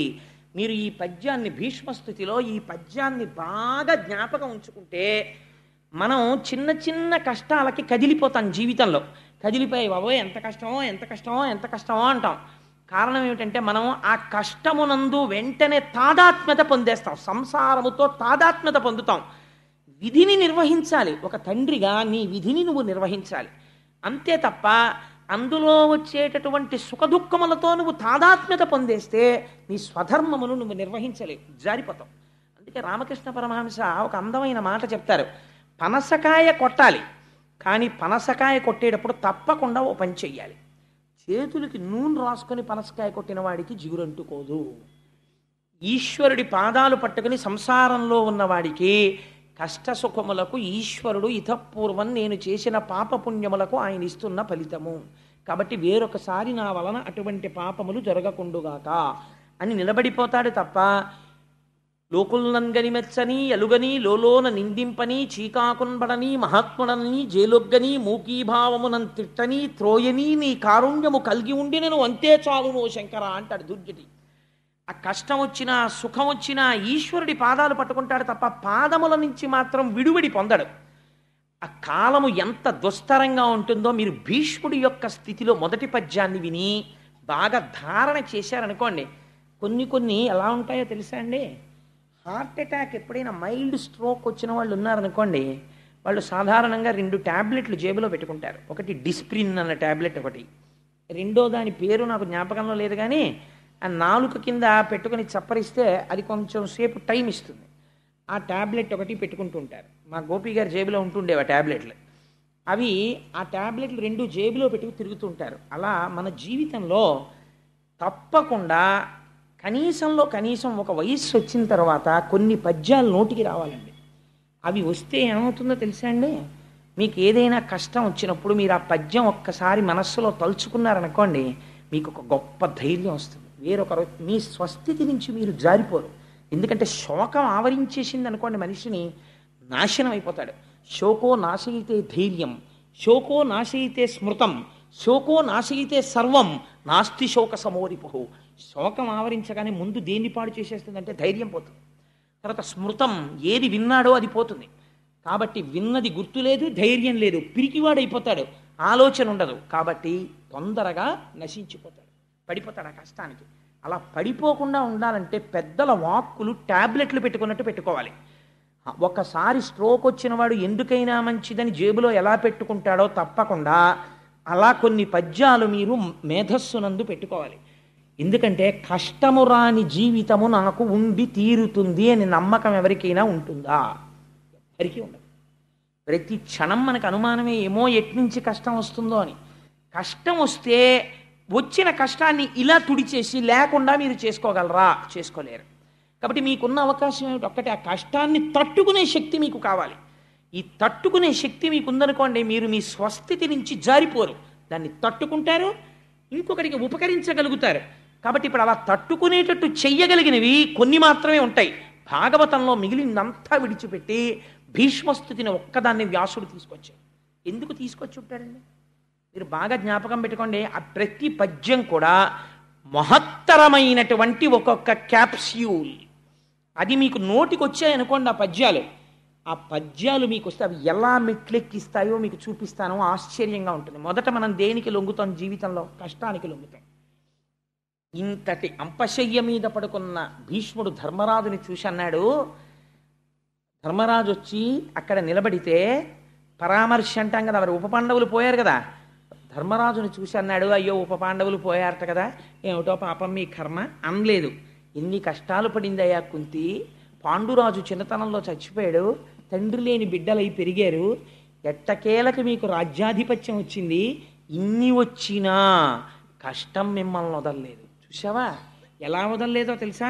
రాజట ధర్మజుండు, సురరాజసుతుండట ధన్వి, శాస్త్రోద్వేజకమైన గాంధీవము విల్లుయట, సారథి సర్వయోగ సంయోజకుడైన చక్రియట, ఉగ్రగదాధరుండు భీముడై యాజికి తోడువచ్చనట. ఈ పాండవులకు కష్టము కలుగుట ఎంత చిత్రమో అన్నాడు. ఎంత గొప్ప పద్యమో చూడండి. రాజట ధర్మజుండు. ఇవాళ యావత్ భరతఖండానికి ధర్మరాజు గారు రాజు కాబట్టి వాళ్ళ వంక కన్నెత్తి చూడడమే. పోన్లేండి, ధర్మరాజు గారు రాజు అయితే ఏముందండి, బలహీనుడు అందామా. రాజట ధర్మజుండు సురరాజసుతుండట ధన్వి. ఎవరు ఆయన తమ్ముడెవరు? సాక్షాత్తుగా దేవేంద్రుడి యొక్క కొడుకు అర్జునుడు. ఆయన ధన్వి, చాలా గొప్పవాడు. కానీ ఆయనకి గొప్ప ధనస్సు లేదండి చేతిలో అందామా. శాస్త్రవోద్వేజకమైన గాంధీవము విల్లుయట. అసలు ఆ గాంధీవానికి ఉన్న గొప్పతనం ఏమిటంటే, ఇంకోళ్ళు ఎవరైనా అది అక్కడ పెడితే సరదాగా ముట్టుకుందామని ముట్టుకోవడం కుదరదు. అది పాములా కనపడుతుంది, శవంలా కనపడుతుంది. అంత మహిమాన్వితమైనటువంటి ధనస్సు. ఆ ధనస్సుని పైకెత్తి పట్టుకొని విట్టి నారి సంధిస్తే చాలు, అందులోంచొచ్చేటటువంటి టంకార ధ్వనికి రామచంద్రమూర్తి పట్టుకునేవారు అటువంటి కోదండం. ఆ టంకారము వలన వచ్చేటటువంటి ధ్వనికి కొన్ని వేల మంది కుప్పకూలిపోయేవారు. దానికి గుండె ధైర్యం ఉండాలి అది వినడానికి. అది పిడుగులు పడిపోతున్నట్టు ఉంటుంది. అందుకే పిడుగు పడితే ఎవరిని తలుచుకుంటామో తెలుసా అండి? అర్జున పల్గుణపార్థం అని అర్జునుడి యొక్క దశనామాలు తలుచుకుంటాం. అటువంటి టంకారం చేస్తాడు ఆ ధనస్సులోంచి. టంకారం వింటేనే పారిపోతారు. ఆయనకి తెలియని అస్త్రం లేదు. ఎంత దూరంలో ఉన్న శత్రువు మీదైనా అస్త్ర ప్రయోగం చేస్తాడు. సవ్యసాచి, 2 చేతులతో బాణాలు వేస్తాడు. అటువంటి వాడు సురరాజసుతుండట ధన్వి. శాస్త్రవోద్వేజకమైన విల్లు గాంధీవము విల్లుయట. పట్టుకునేటటువంటి విల్లు ఎటువంటిది? గాంధీవాన్ని పట్టుకుంటాడు. పోన్లేండి, ఇన్ని పట్టుకుంటాడు కానీ పాపం రథం సరైంది లేదు, సారథి లేడు అందామా. సర్వభద్ర సంయోజకుడైన సారథి చక్రియట. ఎవరా సారథి? సర్వకాలములయందు భద్రత కల్పించి అర్జునుణ్ణి రక్షించుకోవడమే ప్రయోజనంగా పెట్టుకున్నటువంటి మహామహిమాన్వితుడైనటువంటి యోగపురుషుడైన శ్రీకృష్ణ పరమాత్మ సారథి. పోన్లేండి, ఈయన ఒక్కడే ఇంత గొప్పవాడైనా కొంచెం ఆదమరిపించి కొట్టారు, అభిమన్యుణ్ణి కొట్టినట్టు అందామా. ఉగ్రగదాధరుండు భీముడై యాజికి తోడువచ్చునట. ఎప్పుడు అర్జునుడి పక్కన ఎవరుంటారు? బ్రహ్మాండమైనటువంటి గద పట్టుకుని గిర్ర గిర్ర గిర్ర గిర్ర తిప్పుతూ ఒక్క గదాదండంతో ఒక దెబ్బ వేశాడా ఏనుగుల కుంభస్థలాలు బద్దలైపోతాయి. అటువంటి ఉగ్ర గద పట్టుకుని తిరిగేటటువంటి భీముడు ఆ అర్జునుడి పక్కన తోడుగా వస్తూ ఉంటాడు. ఉగ్ర గదాధరుండు భీముడయ్యాజికి తోడువచ్చనట. వీరికి ఆపత కల్గుటకేమి చిత్రమో, వీళ్ళ కొడుకులు చచ్చిపోయారు. ఏం ఆశ్చర్యం! పోనీ సహజ మరణం కాదు, ఒక్క శత్రువు వచ్చి రాత్రి చంపేతలు మనిషిడు. ఏమి ఆశ్చర్యం రా! కష్టం కాలోహి దురతిక్రమ. ఇది అశ్వత్థామ రూపంలో వచ్చిందా, కాల రూపంలో వచ్చిందా? కాల రూపంలో వచ్చేసి దుఃఖం వచ్చింది. కాబట్టి ఇంత గొప్ప అర్జునుడు, ఇంత గొప్ప గాంధీవం, ఇంత గొప్ప కృష్ణ పరమాత్మ, ఇంత గొప్ప భీముడు, అంతరాజు ధర్మజుడు, ఇంకింతకన్నా రక్షణ ఉన్నవాళ్ళు ప్రపంచంలో ఉన్నారా? అట్లాంటి వాళ్ళ పిల్లలే బతకలేదు. వీళ్ళకి ఆపద కల్గుటకేమి చిత్రమో, వీళ్ళకి ఆపద రావడం ఏమిట్రా అని ఇప్పుడు అంటాడు. కాలోహి బలవాన్ కర్త సతతం సుఖదుఃఖయో నరాణం పరతంత్రాణం పుణ్య పాపానుయోగత అంటాడు వ్యాసుడు. మీరు ఈ కంటికి కనపడేటటువంటిది అనుకోండి, మీరు యుద్ధం చేస్తారు. లేదు, మీకు తెలుసున్న విషయం అనుకోండి, తప్పుకుంటారు.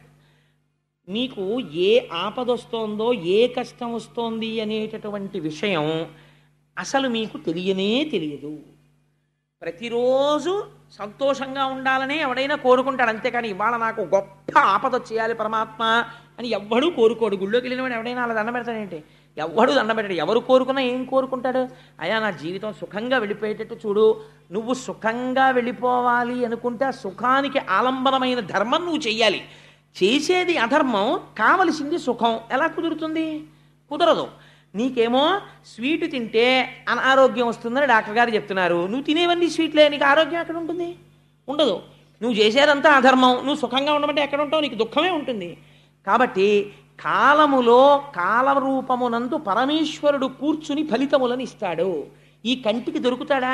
ఈ కంటికి కనపడ్డం. మీరు ఎవరి మీద యుద్ధం చేస్తారు? వార్త వినపడుతుంది అంతే. అప్పటి వరకు చాలా సంతోషంగా ఉంటాడు. ఏదో ఒక వార్త వచ్చేస్తుంది అంతే, దుఃఖంలో మునిగిపోతాడు. ఎందుకు మునిగిపోయాడు? కాలంలో వచ్చేసింది ఆ వార్త.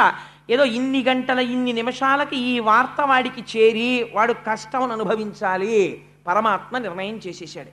అలాగే ఇన్ని గంటల ఇన్ని నిమిషాలకి వాడు ఒక వార్త విని వాడు సంతోషపడిపోవాలి, ఈశ్వరుడు నిర్ణయం చేసేశాడు, ఆ వార్త మీరు వింటారు. కాబట్టి ఏమవుతోంది, పరతంత్రాణ, మీరు చేసేది ఏమీ లేదు, ఈశ్వరుడు ఎలా నిర్ణయిస్తే అలా జరిగిపోతోంది. ఇప్పుడు చెప్పండి, మీ సుఖదుఖములకు మీరు కారణమా, ఈశ్వరుడు కారణమా? ఈశ్వరుడు కారణము. ఈశ్వరుడు స్వతంత్రుడై మిమ్మల్ని నిష్కారణంగా సుఖదుఖాలు పెడుతున్నాడా? మీరు చేసినటువంటి ధర్మాధర్మములను పాపపుణ్యములను బట్టి సుఖదుఖములను ఇస్తున్నాడు. కాబట్టి ఉపపాండవులు మరణించారంటే కాలాన్ని పాండవులు కూడా ఎదిరించలేకపోయారు భగవంతుడు సారథ్యం చేస్తుండగా. కాబట్టి ఇంక సామాన్యుడైనటువంటి వాడెంతరా? ఎప్పుడైనా ఓ చిన్న కష్టం వచ్చిందనుకోండి, వెంటనే బేలలైపోతారు కొంతమంది. నేను చాలామందిని చూస్తుంటాను ప్రపంచంలో, వాళ్ళ జీవితాలు చాలామంది కన్నా వడ్డించిన విస్తరులు. చాలామంది ఈ దేశంలో మీరు ఎప్పుడైనా రాత్రి 2 గంటల వేళ, నేను అమలాపురంలో ఉపన్యాసాలు చెప్పి ఒకప్పుడు వస్తుండేవాడిని, వస్తుంటే మంచి శీతాకాలంలో పడుకొని ఉంటారు. అంతవరకు ఎందుకండి, నేను మొన్న తిరుపతి యాత్ర చేసి తిరుపతి నుంచి వస్తూ వస్తూ తిరుపతి రైల్వే స్టేషన్లో ప్లాట్ఫామ్ మీద ఒక చైర్లో కూర్చున్నాను, వెయిటింగ్ సీట్లో. ఆ రోజున శేషాద్రి బాగా లేటని. ఒక వ్యక్తి శరీర ఛాయ తెల్లగా ఉంది. తల్లితో జ్ఞానప్రసూనామ్మ గారితో అన్నాను కూడా ఆ రోజున, కాళ్ళు కూడా మెరిసిపోతున్నాయి, ఇంతంత గడ్డాలు పెరిగిపోయి ముఖంలో తేజస్సు స్పష్టంగా కనపడుతోంది. బట్టలు ఎంత శుభ్రంగా ఉన్నాయో, కానీ అతను ఒక భిక్షుకుడు. ఇవాళ ఇల్లిల్లు తిరిగి భిక్షాటన చేసుకుంటున్నాడు. కూర్చోవడం కష్టంగా ఉంది, మాకు ఇంతంత దోమలు పొడిచేస్తున్నాయి. అంతమంది మధ్యలో ఆ సిమెంట్ బెంచీ కింద పడుకుని నిద్రపోతుంటే ఇంతంత దోమలు ఆ కంఠం మీద, ఈ కళ్ళ పక్కన, కణతల మీద పొడిచేస్తున్నాయి. పొడిచేస్తుంటే అతను అలా నిద్రపోతుంటే ఉండుండి ఆ దోమని ఇలా కొట్టుకుంటుంటే నాకు అతని ముఖం వంక చూస్తుంటే ఎంత వేదాంతం జ్ఞాపకానికి వచ్చిందో. ఇతను కూడా ఎక్కడో ఒక తల్లిదండ్రులకు పుట్టుంటాడు, ఎక్కడో పెరుగుంటాడు, శుభ్రమైన బట్ట కట్టుకోవాలి, ఒళ్ళు నీట్గా ఉంచుకోవాలని నిన్ను తెలిసాయి కాబట్టి ఒకప్పుడు ఏదో గౌరవనీయమైన బ్రతుకుంటాడు. కడుపున పుట్టినటువంటి పిల్లలు దగా చేసేస్తే ఒక ఆవిడికి ముష్టెత్తుకోవడానికి చేత కాక పరమ గౌరవనీయమైన వ్యక్తి నేను నిడదవోలు షటిల్ చేసే రోజుల్లో అక్కడ ఉన్న చంటి పిల్లల్ని ముద్దాడుతూ, బాబు చెయ్యి చాపి బొత్తిగా అడుక్కోలేనండి అని నిలబడితే గవర్నమెంట్ అఫీషియల్స్ షటిల్ చేసేవాళ్ళు. అయ్యా, నేను ఆ ఊరు పేరు చెప్పను, ఎందుకంటే గబుక్కున ఆవిడికి ఈ వార్త తెలిస్తే ఆవిడ బాధపడే అవకాశం ఉంటుంది, సభలో వాళ్ళు గుర్తుపట్టచ్చు.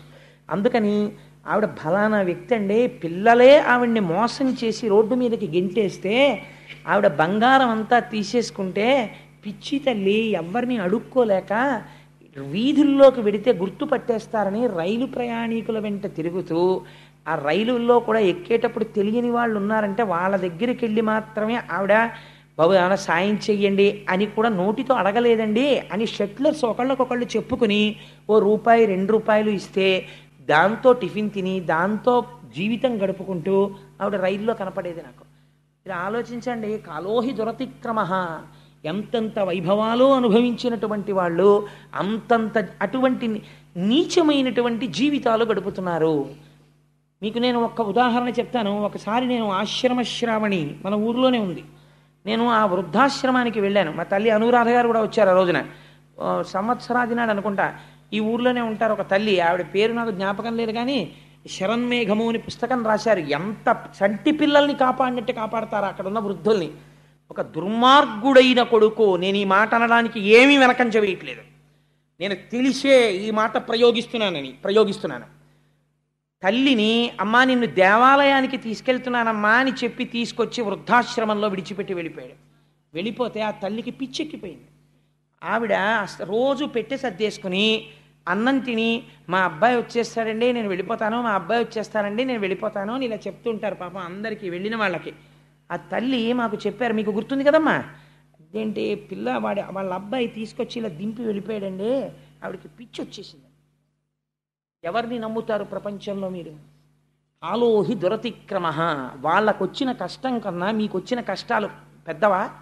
ఒక పిసరు జ్వరం వస్తే, ఒక చిన్న ఎదురు దెబ్బ తగిలితే, కొద్ది పిసరు మోకాలు నెప్పెడితే భోరుమని ఏడ్చేసి పరమేశ్వరుడు ఇంత వైభవాన్ని ఇచ్చి, ఇల్లిచ్చి, వాకిళ్ళిచ్చి, ఉద్యోగాలిచ్చి ఎప్పుడో చేసుకున్న పాపకర్మకి చిన్న కష్టం ఒక్కటి పెట్టినంత మాత్రం చేత దిగాలు పడిపోయి నేలన పడిపోయి గుండెలు బాధేసుకుని లేనిపోని నిరుత్సాహం తెచ్చేసుకుని ఎప్పుడూ కష్టాలే ఆలోచించుకుంటూ నేనేమిటి ఇలా ఉందండి నేనేమిటి ఇలా ఉందండి అని బతకడం నీ అంత నువ్వు పాడు చేసుకున్న జీవితమా?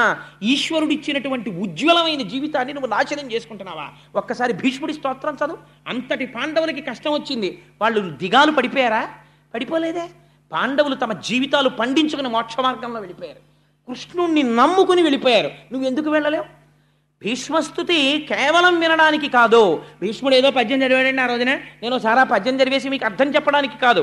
భీష్మస్తుతి మీరు ఆ పద్యాన్ని జ్ఞాపకం పెట్టుకుంటే మీ కష్టాన్ని తట్టుకోవడానికి అదొక టాబ్లెట్. ఎంత గొప్ప పద్యం చెప్పాడో చూడండి. ఆ మాట చెప్పి ఆయన అంటాడు, కృష్ణుడి వంక చూసి ఇంకా ప్రాణోత్క్రమణం చేసే సమయం ఆసన్నం అయిపోతుంది, ఏకాదశి ఘడియలు వచ్చేసాయి. ఆయన అన్నాడు, త్రిజగన్మోహన నీలకంతి తను ఉద్దీపింప ప్రాభాత నీరజ బంధు ప్రభమైన చేలముపయింద్రంజిల్ల నీలాల కవ్రజ సంయుక్త కుంతలములు ఆ నుదిటిపై నొప్పంగా మా విజయుంచేరెడువన్నెకాడుమది నావేశించు నెల్లప్పుడు. ఎంత గొప్ప మాట అంటాడంటే, నా మనస్సునందు సర్వకాలముల యందు ఉండవలసిన వాడెవడు? త్రిజగన్మోహన నీలకాంతి తను ఉద్దీపింప ప్రాభాత నీరజ బంధు ప్రభమైన చేలముపయింద్రంజిల్ల నీలాలక వ్రజ సంయుక్త ముఖారవిందమతి సేవ్యంబై విజృంభింప మా విజయుంచేరెడువన్నెకాడు మది నావేశించు నెల్లప్పుడు. ఒక స్థితికి వెళ్ళిపోయిన తర్వాత చిన్నతనం నుంచి మనిషి జీవితంలో నేర్చుకోవలసింది నేర్పుతున్నాడు భీష్ముడు. బాహ్య పూజ కాదు, బాహ్య పూజ ఎంతసేపు చేస్తారు, ఇక్కడ పెట్టుకోవాలి పరమాత్మని, ఎలా పెట్టుకోవాలో నేర్పుతున్నాడు. త్రిజగన్మోహన నీలకంతితను ఉద్దీపింప, మూడు లోకములను కూడా ఆకర్షించగలిగినటువంటి నల్లటి కాంతితో మెరిసిపోతున్నవాడై త్రిజగన్మోహన నీలకంటితను ఉద్దీపింప ప్రాభాత నీరజ బంధు ప్రభమైన చేలముపయింద్రంజిల్ల. లేత సూర్యుని యొక్క కిరణములు పడుతున్నప్పుడు పసుపచ్చ రంగులో ఎలా మెరిసిపోతాయో అటువంటి పట్టు పీతాంబరం కట్టుకున్నవాడై భగవంతుణ్ణి లోపల స్మరించడం అంటే అదండి. ప్రభాత నీరజ బంధు ప్రభమైన చేలముపయింద్రంజిల్ల నీలాలక వ్రజ సంయుక్త ముఖారవిందమతి సేవ్యంబై విజృంభింప మా విజయుంచేరెడువన్నెకాడు. ఆ పిలవడంలో ఆప్యాయత చూడండి. మా విజయుంచేరెడువన్నెకాడు. మా విజయుడేమిటి? ధర్మమునందు నిలబడి కృష్ణుడి సారథిగా చేసుకున్నవాడు. ఎత్ర యోగేశ్వర కృష్ణో ఎత్ర పార్థో ధనుర్ధర తత్ర శ్రీ విజయోభూతి ధ్రువానీ తిర్మ తిర్మమ. సర్వకాలముల యందు కృష్ణుడిని ఆశ్రయించి ఉన్నవాడు. అటువంటి విజయుని చేరని వన్యకాడైనటువంటి కృష్ణుడున్నాడే, ఆయన కుంతలములు ఇలా ముఖం మీద పడుతుండగా పచ్చని పట్టుపుట్టం కట్టుకుని మెరిసిపోతున్న కాంతితో నిలబడినటువంటి ఆ కృష్ణ పరమాత్మ ఉన్నారే, ఆయన సర్వకాలముల యందు మది నావేశించు నెల్లప్పుడు. ఎప్పుడు నా మనస్సులో ఆ కృష్ణ పరమాత్మ యొక్క స్వరూపము నిలబడిపోవుగాక. ఇది ఆయన చేసిన స్తోత్రం. నేను పూజామందిరంలో బాగా పూజలు చేయాలి, కోటిపత్రి పూజ చేయాలి, ఇది అడగలేదు ఆయన. ఏది కావాలో చెప్తున్నాడు. నా మనస్సునందు ఎప్పుడు కృష్ణుడు నిండి నిబిడీకృతమైపోవాలి అని ఆయన అంటారు. మహానుభావుడు ఆ అడగడంలో ఉన్న గొప్పతనం ఏమిటో తెలుసా అండి? బాహ్యంలో కాదు ఉండవలసింది. ఇక్కడ పరమాత్మని ప్రతిష్ఠ చేసుకోవాలంటే ముందుండవలసినటువంటిది భక్తి. ఆ ఎదురుగుండా ఉన్నవాడు ఎటువంటి వాడు అన్నది ఆయన గుర్తించాడు. హయరింకాముక ధూళి ధూసర పరిన్యస్తాల కోపేతమై రయజాత శ్రమతోయ బిందుయుతమై రంజిల్లు నిమ్మోముతో జయముం పార్థునకిచ్చు వెట్కనని నా శస్త్రాహుతించాలనొచ్చయు బోరించు మహానుభావు మదిలో చింతింతు అశ్రాంతమున్ ఎప్పుడు విడిచిపెట్టకుండా చింతింతూ ఆయన గురించే స్మరణ చేస్తూ నేను పొంగిపోతుంటాను. ఎలాంటి వాణ్ణి? హయరింకాముఖ ధూళి ధూసర పరిన్యస్తాల కోపేతమై. ఆయన కర్మ కాలిందా? ఎక్కడో పాలసముద్రంలో ఆదిశేషుడి మీద ఇలా చెయ్యి అలవోకగా పెట్టుకుని పడుకుంటే హాయిగా రెండు పాదములను జాపి పడుకున్నటువంటి స్వామి యొక్క పాదార విందములను చూసి లక్ష్మీ మహీతదనురూప నిజానుభావ నీడాది దివ్య మహిషీకర పల్లవానాం ఆరుణ్య సంక్రమణ తక్కిల సాంద్ర రాగౌ శ్రీ వెంకటేశ చరణౌ శరణం ప్రపద్యే. ఆ లక్ష్మీదేవి ఒత్తుతున్నటువంటి పాదముల చేత శోభిస్తున్నటువంటి పరమాత్మ ఎక్కడో దివ్యమంగళ విగ్రహుడై ఉండవలసినటువంటి వాడు రాశీభూతమై అలా యోగులకు దర్శనమిచ్చేటటువంటి స్వరూపమున్నవాడు, అంతటా నిండి నిబిడీకృతమై జ్ఞాననేత్రము చేత మాత్రమే తెలియబడేటటువంటి వాడు ఇవాళ ఎటువంటి స్థితికి వచ్చాడు? తనని నమ్ముకున్న వాణ్ణి రక్షించడం కోసమని హయరింకాముఖ ధూళి ధూసర పరిణ్యస్తాల కోపేతమై ఆయన గుర్రాల్ని నడుపుతుంటే, ఏం గుర్రాల్ని నడపడం అంటే మాట్లాడే, అర్జునుడి రథానికి కట్టినటువంటి గుర్రాల యొక్క కళ్ళాలన్నింటినీ కలిపి ఎడం చేత్తో పట్టుకోవాలి. పట్టుకుని ఎవరు ప్రతిద్వందో అటువైపుకి నడపడానికి వీలుగా తీసుకెడుతుండాలి. ఒక పక్క చేతులు తెగిపోతుంటాయి, కాళ్ళు తెగిపోతుంటాయి, భయంకరమైన యుద్ధం జరుగుతుంటుంది. ముందు సారథిని కొడతారు పైగాను. ఒక చేత్తో ఆ వేత్రదండం పట్టుకోవాలి, ఆ గుర్రాల్ని అదల్చడానికి హై హై అంటుండాలి. అవి పట్టుకుని నడుపుతుంటే ఆ ముందు వెళ్ళిపోతున్నటువంటి రథాల వల్ల, ఆ జోరు వల్ల, పెద్ద పెద్ద ఘీంకారాలు చేస్తూ పడిపోతున్న ఏనుగుల వల్ల, సకిలిస్తున్న గుర్రాల వల్ల యుద్ధభూమిలో పైకి బోలెడంత మట్టి రేగుతుంది. ఆ రేగిన మట్టి అంతా స్వామి ఒంటి మీద పడిపోయింది. ఇంత మట్టి పడిపోయి యుద్ధభూమిలో గుర్రాల యొక్క కళ్ళాలు పట్టుకొని, చేతిలో ఆ వేత్రదండం పట్టుకొని గుర్రాల్ని తోలుతూ సూర్యోదయానికి నించున్నవాడు సూర్యాస్తమయం వరకు అర్జునుడికి సారథ్యం చేశాడయా. తనని నమ్ముకున్న వాడి కోసం ఎంతకి జారిపోయాడు నా తండ్రి. హయరింకాముఖ ధూళి ధూసర పరిణ్యస్తాల కోపేతమై రయజాత శ్రమతోయ బిందుయుతమై. అసలు అలసట అంటే ఏమిటో తెలియదు మా స్వామికి. ఎందుకని ఎప్పుడు అంతగా ఆరాధింపబడుతూ హాయిగా ఉండేటటువంటి స్వామి యుద్ధం చేసి చేసి రథాన్ని అటు తిప్పి ఇటు తిప్పి కాసేపటికి అర్జునుడు అంటాడు భీష్ముడి వైపుకు పోని అంటాడు. అంటే భీష్ముడి వైపుకి తీసుకెళ్ళాలి. ఎవరో వస్తారు, వచ్చి అయ్యా అక్కడ ద్రోణుడు చాలా మందిని చంపేస్తున్నాడు, అర్జున మీరు రావాలంటాడు. ద్రోణుడి వైపుకు పోని అంటాడు. మళ్ళీ గబగబా ద్రోణుడి వైపుకి తీసుకెళ్ళాలి. తన యొక్క శాసనము చేత, తన కంటి చూపు చేత లోకములనన్నింటినీ పాలించగలిగినటువంటి శక్తి కలవాడు ఇవాళ తన వెనకనున్నవాడు అక్కడికి రథం పోని ఇక్కడికి రథం పోని అంటే అలాగే బాబాయ్ అని రథం తోలుతున్నాడు. ఏమి ఆశ్చర్యం రా మహానుభావుడిది. అలసట తెలియనటువంటి వాడికి చెమట పట్టింది. నుదురంతా చెమట పడితే తుడుచుకోవడానికి టైం లేదు. ఎందుకని? ఎడం చేత్తో పగ్గాలున్నాయి, కుడి చేత్తో వేత్రదండం ఉంది. ఏది కింద పెట్టి ఉత్తరీయం తీసి ఇలా ఇలా తుడుచుకున్నా ఈ లోపల ఏం ప్రమాదం వస్తుందో, గభాలను ఎవరు బాణం వేసేస్తారో. అందుకని ఇలా కారిపోతున్న చెమటలు కూడా తుడుచుకోకుండా రయజాత శ్రమతోయ బిందుయుతమై రంజిల్లు నెమ్మోముతో. మామూలుగా అందరూ చూశారండి కృష్ణ పరమాత్మ ముఖాన్ని. అర్జునుడి కోసమని యుద్ధం చేస్తున్నప్పుడు నేను పిట్ల కొట్టేస్తుంటే కవచాలు, అర్జునుడిని రక్షించుకోవడం కోసమని ఆ రథాన్ని అటు ఇటు తిప్పుతూ బాణాలకి దొరకకుండా రక్షించుకోవడం కోసమని ప్రయత్నం చేస్తుంటే సారథిగా ఆయనకి చెమట పట్టేట్టు కొట్టాను. చెమటతో కూడిన కృష్ణుడి యొక్క ముఖాన్ని నేను చూశాను. రయజాత శ్రమతోయ బిందుయుతమై రంజిల్లు నెమ్మోముతో జయము పార్థునకిచ్చు వెట్కనని నా శస్త్రాహుతిని చాలా నొచ్చియు. ఎలాగైనా అర్జునుడికి గెలిపించేద్దామని ఎన్ని రకాలుగా రథాన్ని తిప్పినా నేను చేతిలో ధనస్సు పట్టుకుని సారథిని కొట్టాలి కాబట్టి నేను బాణం వెంట బాణం వేసి కొట్టేస్తుంటే ఆయన కవచం పిట్లిపోతే, ఆయన ఒంటికి నేను కొట్టిన బాణాలు తగిలితే ఆయనలోంచి నెత్తురు కారిపోతుంటే ఇంకా అర్జునుడినే రక్షించుకుందామని ఇన్ని దెబ్బలు తిని కూడా కృష్ణుడికి తగలకుండా రథాన్ని అటు ఇటు తిప్పుతున్నటువంటి భక్తపరాధీనుడైన పరమాత్మ ఉన్నాడే, వాడు నా మదిని ఆవేశించు నెల్లప్పుడు, వాడు నా మనస్సు యందు నిలబడుగాక. ఇది ఆయన వెళ్ళిపోయే ముందు చేసుకున్న ప్రార్థన. ఎంతటి మహోత్కృష్టమైనటువంటి వాడో చూడండి. ఆయన అంటాడు ఇక్కడతో సరిపోయిందా కృష్ణుడి యొక్క లీల? కుప్పించి ఎగసిన కుడలంబుల కాంతి గగన భాగం బెల్ల కప్పి కొనగా ఉరికిన నోర్వక ఉదరంబులోనున్న జగముల వ్రేగున జగతి కదుల చక్రంబు చేబట్టి చనుదించురయమున పైనున్న పచ్చని పటముజార నమ్మితి నాలా ఉనగుబాటు చేయకు మన్నింపు మని క్రీడి మరల దిగువ కరికి లంఘించు సింహంబు కరణి మెరసి నేడు భీష్ముని చంపుదు నిన్ను కాతు విడువు మర్జున ఎటంచు మద్ది శిఖవృష్టి తెరలి తనుదెంచు దేవుండు దిక్కు నాకు. యుద్ధభూమిలో అంపశయ్య మీద పడిపోయి బాణముల తలగడా మీద తలపెట్టుకుని ఒంట్లోంచి రక్తం అంతా కారిపోయిన తర్వాత కృష్ణ పరమాత్మని ఆపాదమస్తకం చూస్తూ చెప్తున్నాడు, నువ్వు ఎంత భక్తపరాధీనుడవో నాకు తెలుసు. యుద్ధభూమిలోకి నువ్వు అర్జునుడికి సారథ్యం చేయడానికి వచ్చే ముందు ప్రతిజ్ఞ చేశావు, అస్త్రము పట్టను అన్నావు. నేను ప్రతిజ్ఞ చేశాను నీతో పట్టిస్తాను అన్నాను.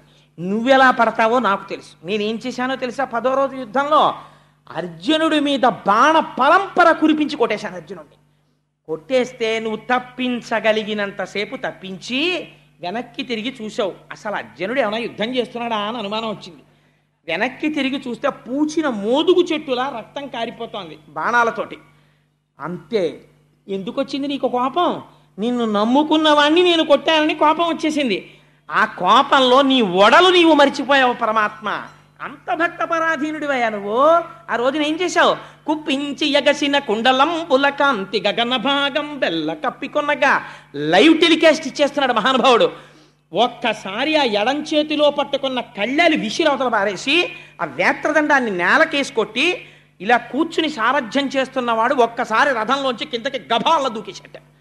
దూకేసేటప్పటికి ఆ కుండలాలు చెవులకు పెట్టుకున్నవి ఇలా ఊగేటప్పటికి ఆ మణికుండలముల కాంతి గగన భాగం అంతా కప్పేసింది.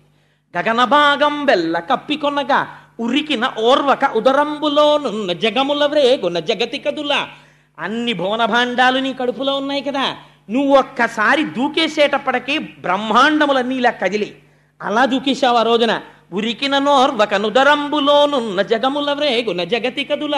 చక్రంబు చేబట్టి చనుదెంచురయమున పైనున్న పచ్చని పటముజార. అయ్యో, ఉత్తరీయం జారిపోకూడదని కూడా నువ్వు చూసుకోలేదు. పట్టనన్న వాడివి చక్రం పట్టేశావు. పట్టేసి గబ గబ గబ నడిచొచ్చేస్తుంటే నా మీదకి ఎదురుగుండా నేను ధనస్సు పట్టుకుని యుద్ధం చేస్తుంటే ఇలా పట్టుకుని ఇలా కళ్ళు తెరుచుకుని ఇలా వచ్చేస్తుంటే నువ్వు వేసుకున్న ఉత్తరీయం జారి కింద పడిపోయింది. కనీసం ఇలా ఉత్తరీయం తీసివేసుకోలేదు. అంత కోపంతో వచ్చేసావు ఆ రోజున నా మీదకి.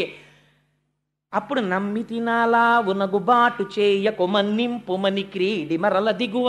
బావా బావా బావా బావా అని ధనస్సు పక్కన పారేసి అర్జునుడు దూకేశాడు. దూకేసి పరిగెత్తుకుంటూ వచ్చి నీ కాళ్ళు అట్టుకుని బావా బావా అలా చక్రం పట్టేయకు బావా, నీ భావనైనటువంటి నేను అర్జునుడు చేతకాని వాడైపోతే భీష్ముడితో యుద్ధం చెయ్యలేకపోతే కృష్ణ పరమాత్మ చక్రం పట్టుకుని భీష్ముడిని చంపితే మొనగాడై కురుక్షేత్రంలో యుద్ధం చేశాడని రేపు లోకులు నన్ను దెప్పి పడుస్తారు. బావా వదిలేకు బావా చక్రాన్ని, నువ్వు పట్టుకోకు బావా అని అర్జునుడు నీ వెంట పడ్డాడు ఆ రోజున. చక్రంబు చేబట్టి చనుదించురయమున పైనున్న పచ్చని పటముజార. నమ్మి తినాలా ఉనగుబాటు చేయకు మన్నింపుమని క్రీడి మరల తిగువ.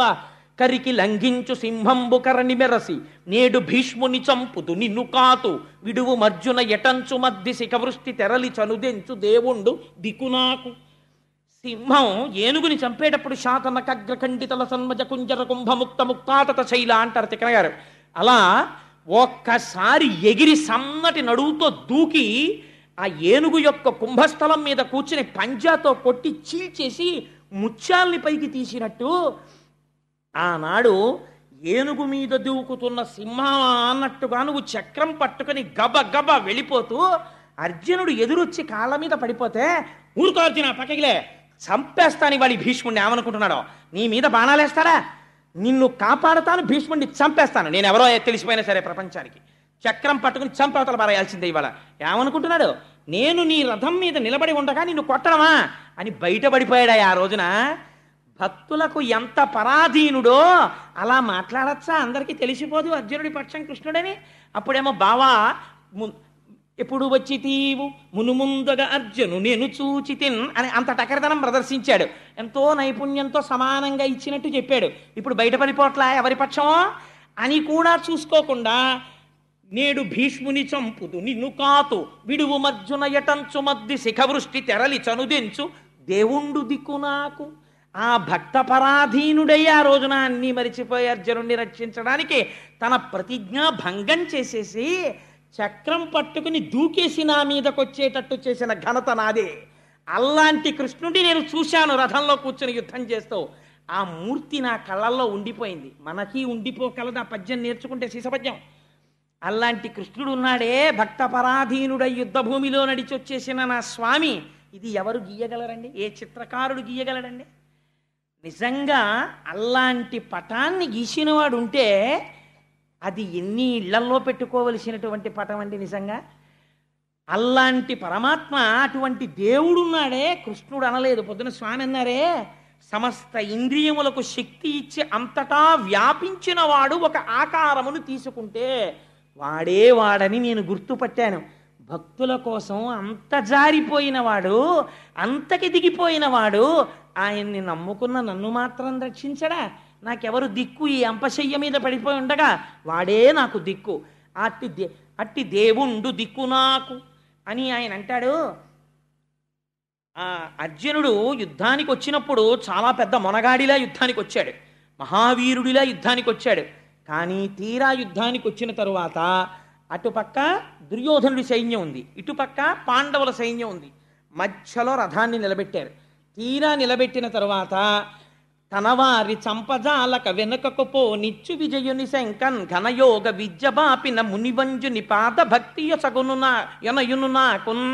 ఆ రోజున ఇంతార్జునుడు వాళ్ళందరినీ చూసి, అయ్యో బావా, అందులో మా బావలు ఉన్నారు, పెదతండ్రులు ఉన్నారు, పినతండ్రులు ఉన్నారు, తాతలు ఉన్నారు, గురువులు ఉన్నారు, వీళ్ళందరినీ చంపేసి ఈ నిత్తుటికుడు నాకెందుకు, నేను యుద్ధం చేయనని ఇంత బేలైపోయి ఇంత గాంధీవం చేతిలో ఉన్నవాడు జావకారిపోతుంటే ఎవ్వరికీ వినపడనటువంటి రీతిలో భగవద్గీతని బోధ చేసి మళ్ళీ అర్జునుడు చిట్ట చివరికి వెళ్ళేటప్పటికి నష్టోమోహ స్మృతిర్లప్త, నా అజ్ఞానం పోయింది, కృష్ణ పరమాత్మ నీ అనుగ్రహం చేత నాకు స్మృతి కలిగింది, ఏది తెలుసుకోవాలో దాన్ని నేను తెలుసుకున్నాను అని యుద్ధం చేసేటట్టుగా తనవారి చంపదాలక వెనుకకపో నిచ్చు విజయుని శంకన్ ఘనయోగ విద్యపాపిన మునివంజుని పాద భక్తియునయును నాకున్.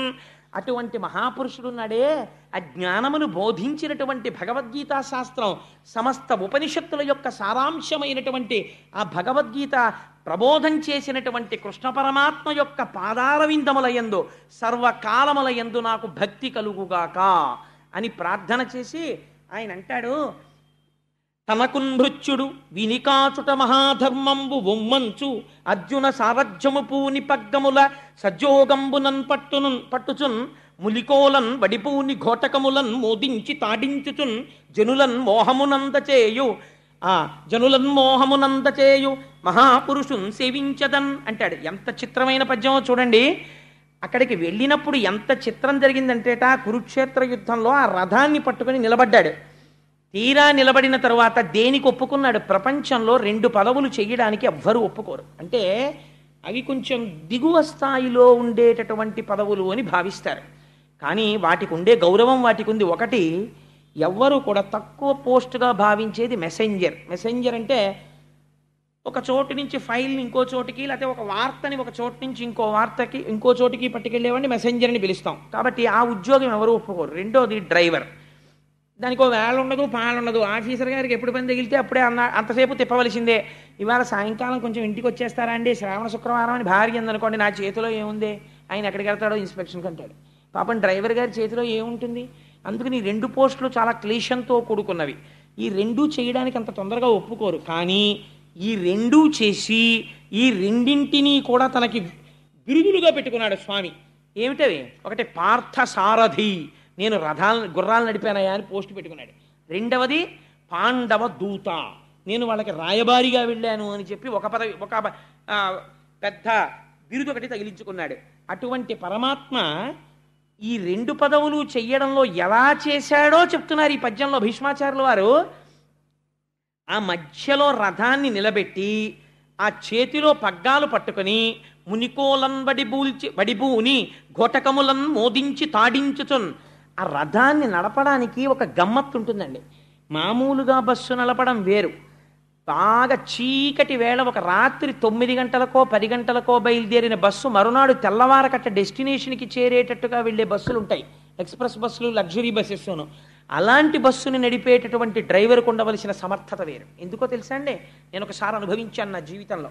ఒకసారి తెల్లవారుజామున 3 గంటల వేళ విశాఖపట్నం వెడుతుంటే ఆ బస్సు డ్రైవర్కి మంచి వేసవికాలం, పాపం ఆయన కూడా మనుష్యుడే కదా, కునుకొచ్చేసి కళ్ళు మూతలు పడిపోయి ఆ స్టీరింగ్ అలాగే పట్టుకుని ఉండిపోతుంటే ఆ బస్సు మెల్లగా రోడ్డు సైడ్కి వెళ్ళిపోయిన తర్వాత ఇటుపక్క కూర్చున్న ఆయన అరిచాడు, ఓయ్ బస్సు వెళ్ళిపోతాను.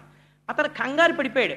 70 కిలోమీటర్ల వేగంతో వెళ్ళిపోతున్న బస్సు రోడ్డు కిందకి దిగిపోయి ఒక పెద్ద మామిడి చెట్టు, ఇంత మాను లేకపోతే ఒక పెద్ద చెరువులోకి వెళ్ళిపోయి ఆ రోజే వెళ్ళిపోవాలి మేమందరం. ఆ మానుకి గుద్దుకొని బస్సు ఆగిపోయింది. విచిత్రం ఏమిటో తెలుసా అండి, ఈశ్వరుడి రక్షణ ఎలా ఉంటుంది అన్నదానికి చెప్తాను మీకు. అప్పటిదాకా ఇలా కూర్చున్నాను నేను బస్సులో. నాకు ఈ ఈశ్వరుడు బాగా పొడుగైన కాళ్ళు ఇచ్చాడు కొంగకిచ్చినట్టు. అందుకని నాకు బస్సు ఎక్కితే కాళ్ళతో పెద్ద సమస్య. ఇవి వాటి మధ్యలో ఇరకవు, మోకాళ్ళు నొప్పి. అందుకని ఏం చెయ్యాలో అర్థం కాక రాత్రి కదా అందరూనేమో హాయిగా పొట్టికాళ్ళ వాళ్ళు పడుకుంటారు ఇలా కాళ్ళు ముందెట్టుకుని. నాకు ఆ ప్రాప్తం లేదు. ఏం చెయ్యాలో అర్థం కాక ఈ రెండు కాళ్ళు పైకెత్తి మోకాళ్ళు ఎదుటి కుర్చీకి దాపెట్టుకుని ఇలా వెనక్కి పడుకున్నాను. పడుకోవడంలో 70 కిలోమీటర్ల వేగంలో వెళ్ళిపోతున్న బస్సు మామిడి చెట్టుని ఢీ కొడితే నేను ఒక్కడిని మాత్రం ఈ మోకాళ్ళు అడ్డుండడంలో ఇలా ముందుకొచ్చి వెనక్కి వెళ్ళిపోయాను. మిగిలిన వాళ్ళు అందరూ స్పృహ తప్పిపోయారు, నా భార్యతో సహా అందరూ స్పృహ. నేను ఒక్కడినే ఆ రోజు బస్సులో తెలుగులో ఉన్నవాడిని. ఎంత భయంకరమైన పరిస్థితితో చూడండి. పెద్ద చప్పుడుతో బస్సు ఆగిపోయింది. నాకు ఒక రకమైన వెర్రిలో వచ్చేసింది. లేచి చూసేటప్పటికి ఎక్కడ చూసిన రక్తమే బస్సు నిండా. అందరూ పడిపోయినారు, ఎవ్వరు లేరు. నేను ఒక్కడనే నిలబడి ఉన్నాను బస్సులో. ఏమైంది అని అరిస్తే ఒక్కొక్కళ్ళకి తెలివి వచ్చింది. దిగితే నాతో పాటు మా మేనల్లుడు వస్తున్నాడు. వాడికి కాలు విరిగిపోయింది ఆ బస్సు కొట్టేసుకొని. ఇలాగా దెబ్బలు తగిలి స్పృహ తప్పిపోయారు, చెట్ల కింద పడుకోబెట్టారు. సరే వైజాగ్లో పెట్రోలింగ్ వ్యాన్స్ వచ్చి తీసుకెళ్ళాయి. మా మేనల్లుడికి కట్టించడానికి నేను వైజాగ్ హాస్పిటల్కి వెళ్ళేటప్పటికి పరిస్థితి ఏమిటో తెలుసా అండి? చాలామందికి ఇక్కడ పళ్ళు ఇక్కడికి వచ్చాయి. ఇలా కొట్టుకోవడంలో ముందు కుర్చీలకి ఈ పళ్ళు వెళ్ళి ఇలా కొట్టుకోవడంలో ఈ పళ్ళు ఒక్కసారి దెబ్బ కొట్టి ఇక్కడ పళ్ళన్నీ ఇక్కడికి వచ్చేసాయి. ఇలాగా వాళ్ళందరికీ ఒకే ఆపరేషన్. ఇక్కడ వరకు కోసేసి పళ్ళు పీకుతున్నారు. ఆ రోజు రక్షించిన వాడు ఎవరండి? పరమాత్మ. డ్రైవర్ అంటే అంత సామాన్యం కాదు. ఒక రాత్రి అయ్యేటప్పటికీ మనం హాయిగా టిఫినో భోజనమో చేసేసి బస్సు ఎక్కేసి అంతే కునికేయడం మొదలెడతాం. కొనకని వాడు అందులో ఆయన ఒక్కడే ఉంటాడు. ఆయన కూడా దిక్కుమాలాలి, వీళ్ళందరూ హాయిగా పడుకున్నారని ఆయన కూడా కొంచెం ఇలా కునికాడు అనుకోండి, అయిపోయామే. అంతవరకు ఎందుకంటే ఒక బ్రేక్ కొట్టాడు అనుకోండి, ఎంతమందికి ఫ్రాక్చర్లు అయిపోతాయో. రాత్రి 10 గంటల నుంచి తెల్లవారుజామున 6 అయినా 7 అయినా 10 అయినా నిద్రపోతుంటాడు ఒక్కొక్కడు. వాడికి దెబ్బ తగలకుండా బ్రేక్ వేయకుండా అంత జాగ్రత్తగా కొంచెం ఎక్కువసేపు హారన్ కొడితే ఏంటా బాబా హారన్ తినేస్తున్నావు అంటారు. కొంచెం పాటలు ఎట్టుకున్నాడు అనుకోండి, ఆ పాటలు ఏమిటాయా అంటారు. అలా జాగ్రత్తగా ఆ బస్సు మీదే దృష్టి పెట్టుకుని నడపాలి. రథం లోపల ఉన్న వాళ్ళ క్షేమం అంతా ఎవరి మీద ఉంటుందో తెలుసా అండి? రథం నడిపేవాడి మీద ఆధారపడి ఉంటుంది. వాడికి కనురెప్ప పడింది అనుకోండి, ఇందులో ఉన్న వాళ్ళు ఎంతంత గొప్పవాళ్ళైనా సరే పార్థివ శరీరాలు మాత్రమే మిగులుతాయి మర్నాటికి. అలా అంత జాగ్రత్తగా నడపాలి. అందుకే పోతన గారు ఎటువంటి అనువాదం అండి. తనకున్భృత్యుడు, అయ్యయ్యో వీడు నా భృత్యుడు, నా సేవకుడు, నన్ను నమ్ముకున్నాడు. ఆయనేమో చూసిన వాళ్ళు ఏమనుకుంటారు? అర్జునుడు చాలా గొప్పవాడు, రథి, సారథి తక్కువ వాడు అనుకుంటున్నాడు. వ్యాసుడు అసలు నిజం చెప్పేస్తున్నాడు. లోపల వాణ్ణి రక్షించడానికి ఈయన పదవిలోకి వచ్చాడు. తనకున్భృత్యుడు వీనికాచుట మహాధర్మంబు, వీడిని రక్షించాలి, అందుకుని నేను సారథిగా ఉండాలి. లేకపోతే వీడు ఎవరి మీద గడిపోతాడో ప్రమాదం. అందుకని వీడిని రక్షించుకోవడానికి నేను ఉండాలి సారథిగా. వీనికాచుట మహాధర్మంబు ఒమ్మంచు అర్జున సారథ్యము పూని. ఎంత దారుణమైన పదవండది. అర్జునుడి యొక్క సారథ్యం పూని ఆ రథాన్ని నడపడంలో ఉంది చాకచక్యం అంతా. కర్ణుడు వేసిన బాణానికి అర్జునుడి రథం ఎప్పుడో ఎగిరిపోయేది. పరమాత్మ భూమిలోకి కుంగిపోయేటట్టు చేశారు కాబట్టి దక్కింది రథం. తనకున్భృత్యుడు వీనికాచుట మహాధర్మంబు ఒమ్మంచు అర్జున సారథ్యము పూని పగ్గముల సజ్జోగంబునన్ పట్టుచున్ మునికోలన్ వడిబూని ఘోటకములన్ మోదించి తాడించుచున్. ఆ గుర్రాలని ఇష్టం వచ్చినట్టు కొట్టేశారనుకోండి, కంగారు పడిపోయి కనురెప్పల పైకి ఒకడు ఆగ్నేయాస్త్రం వేసేస్తాడు, ఎక్కడో మంటలు చిమ్ముతూ పైకి లేచిపోతున్నాయి. వెనకాల ఉన్నవాడు సామాన్యమైన వాడు ఏంటంటే, అర్జునుడు ఒక్కొక్క అస్త్రం ప్రయోగించాడంటే ప్రతిద్వందులు ఎటువంటి వాళ్ళు ఉంటారు, అటువంటి వాళ్ళు చేసుకుంటుంటారు యుద్ధం. ఏదో టీవీ చూస్తూ ఉండిపోయినట్టు నోరు ఎల్లబెట్టుకుని వాడేసే బాణాల వంక ఈయనేసే బాణాల వంక అలా చూస్తూ ఆకాశం వంక చూస్తూ కూర్చున్నాడు అనుకోండి, భలే ఉన్నాయిరా కొట్టుకుంటున్నాయని. ఈలోగా వాడెవడో బాణం తన గుండెల మీదకో గుర్రాల మీదకో లోపల ఉన్న రథి మీదకో వేస్తాడు. అన్ని ఆకర్షణీయమైన సన్నివేశములు, అటువంటి అస్త్రములు, ప్రయోగాలు, ఉపసంహారాలు జరిగిపోతుంటే తన దృష్టి మాత్రం వెనకాతల ఉన్నటువంటి రథిని రక్షించుకోవడం మీదే ఉండాలి. ఒకవేళ ఇలా ముందుకుంటాడు కానీ ఇలా చూసుకుంటూనే ఉండాలి. రథి అలిసిపోయాడు అనుకోండి, సారథికి ఒక స్వాతంత్రం ఉంటుంది. రథి అలిసిపోతే రథాన్ని జాగ్రత్తగా యుద్ధభూమిలోంచి తప్పించి తీసుకెళ్ళిపోవాలి, ఎవరికీ దొరకకుండా తీసుకెళ్ళిపోయి. అందుకే చేతక్ అని బజాజ్ కంపెనీ వాళ్ళు అడాప్ట్ చేసుకున్నారు. రాణా ప్రతాప్ సింగ్ యుద్ధంలో పడిపోతే ఆ గుర్రం శత్రువులకి దొరకకుండా రాణా ప్రతాప్ సింగ్ని తీసుకుని కోటకు వచ్చేసింది. ఆయన పెట్ హార్స్ పేరు చేతక్, అందుకనే ఆ స్కూటర్కి చేతక్ అన్న పేరు వాళ్ళు అడాప్ట్ చేసుకున్నారు. అంత తెలివైన వాడై ఉండాలి సారథి, ఉండి వెనకాతల రథిని రక్షించుకునేవాడై ఉండాలి. గోటకములను మోదించి తాడించుచు దానికి అవసరమైనట్టుగా గుర్రాల్ని కొడుతుండాలి, రథాన్ని తిప్పుతుండాలి. ఇది నిజ జీవితంలో కూడా ఆయన సారథిగా మనం పెట్టేసుకున్నాం అనుకోండి, మన ఇంద్రియాలని ఎప్పుడు ఎలా వాడాలో అలా ఆయన వాడేటట్టు చేస్తాడు, ఆయన నియంత్రిస్తాడు, ఆయన నడిపిస్తాడు. ఎప్పుడూ విజయమే. ఎందుకని సారథి ఆయన ఉన్నాడు. ఘోటకములను మోదించి తాడించుతున్ ఏం చేస్తున్నట్ట? ఒక గొప్ప పని చేస్తున్నట్టు ఇవాళ సారథిగా ఉండి ఎదురుగుండా ఉన్న వాళ్ళందరూ కూడా ఆయన్ని చూసి సమ్మోహపడిపోతున్నట్ట. అమ్మో ఎంత బాగున్నాడో చూడు, అసలు ఆ సారథి చూడు ఎంత అందంగా ఉన్నాడో, ఎంత అందంగా. కృష్ణుడు అంటే మాటలు ఏంటంటే గోపికలు అన్నారు, నల్లనివాడు మేలి చిరునవ్వులవాడు, ఎలాగో వచ్చేస్తుంది కదా రాసక్రీడ అక్కడ విందురుగాని రాసలీలలో. అందుకని ఆయన్ని చూసి సమ్మోహపడిపోతున్నారట. అటువంటి రూపం చూపించి శత్రువుల్ని కూడా వంచేశాడు. అటువంటి స్వామి ఉన్నాడే, అర్జునుడు రక్షింపబడ్డాడంటే ఆయనే కారణం. అటువంటి వాడు నా హృదయమునందు నిలబడుగాక. ఈ భక్తిలోంచి ఒక్కసారి దూకేశాడు జ్ఞానంలోకి. ఎంత గొప్ప మాట చెప్పాడో చూడండి. ఇదే ఆఖరి పద్యం భీష్ముడిది. ఆయన అంటాడు, ఒక సూర్యుండు సమస్త జీవులకు తానొక్కొక్కడైతోచు పోలిక ఏ దేవుడు సర్వకాలము మహాలీలం నిజోత్పన్న సస్య కదంబంబుల హృత్సరోజములన్ నానా విధానో రూపకుడై ఒప్పుచునుండు నట్టి హరినే ప్రార్థింతు నశ్రాంతమున్. ఎటువంటి ఉపమానం వేశాడో చూడండి. ఒక సూర్యుండు సమస్త జీవులకు తానొక్కొక్కడైతోచు పోలిక ఏ దేవుడు సర్వకాలము మహాలీలన్. ఒకే సూర్యభగవానుడు ఆకాశంలో వెలుగుతూ ఉంటాడు. నేను చూసంటాను సూర్యోదయం అయిపోయింది అంటాను. నా భార్య అంటుంది, అడుగో సూర్యుడు వచ్చేసాడు అంటుంది. ప్రతివాడికి ఒక్కొక్క సూర్యుడిలా కనపడుతుంటాడు, కానీ ఉన్నదొక్కడే సూర్యుడు. నిజోత్పన్న సస్య కదంబంబుల హృత్సరోరుహములన్ నానా విధానో రూపకుడై ఒప్పుచునుండు నట్టి. ఇదే పొద్దున్న స్వామీజీ అన్నారు, ఇదే మంగళత్వం. అనేకములుగా కనపడుతుంటాడు, కానీ ఉన్నది మాత్రం ఒక్కటే పదార్థం.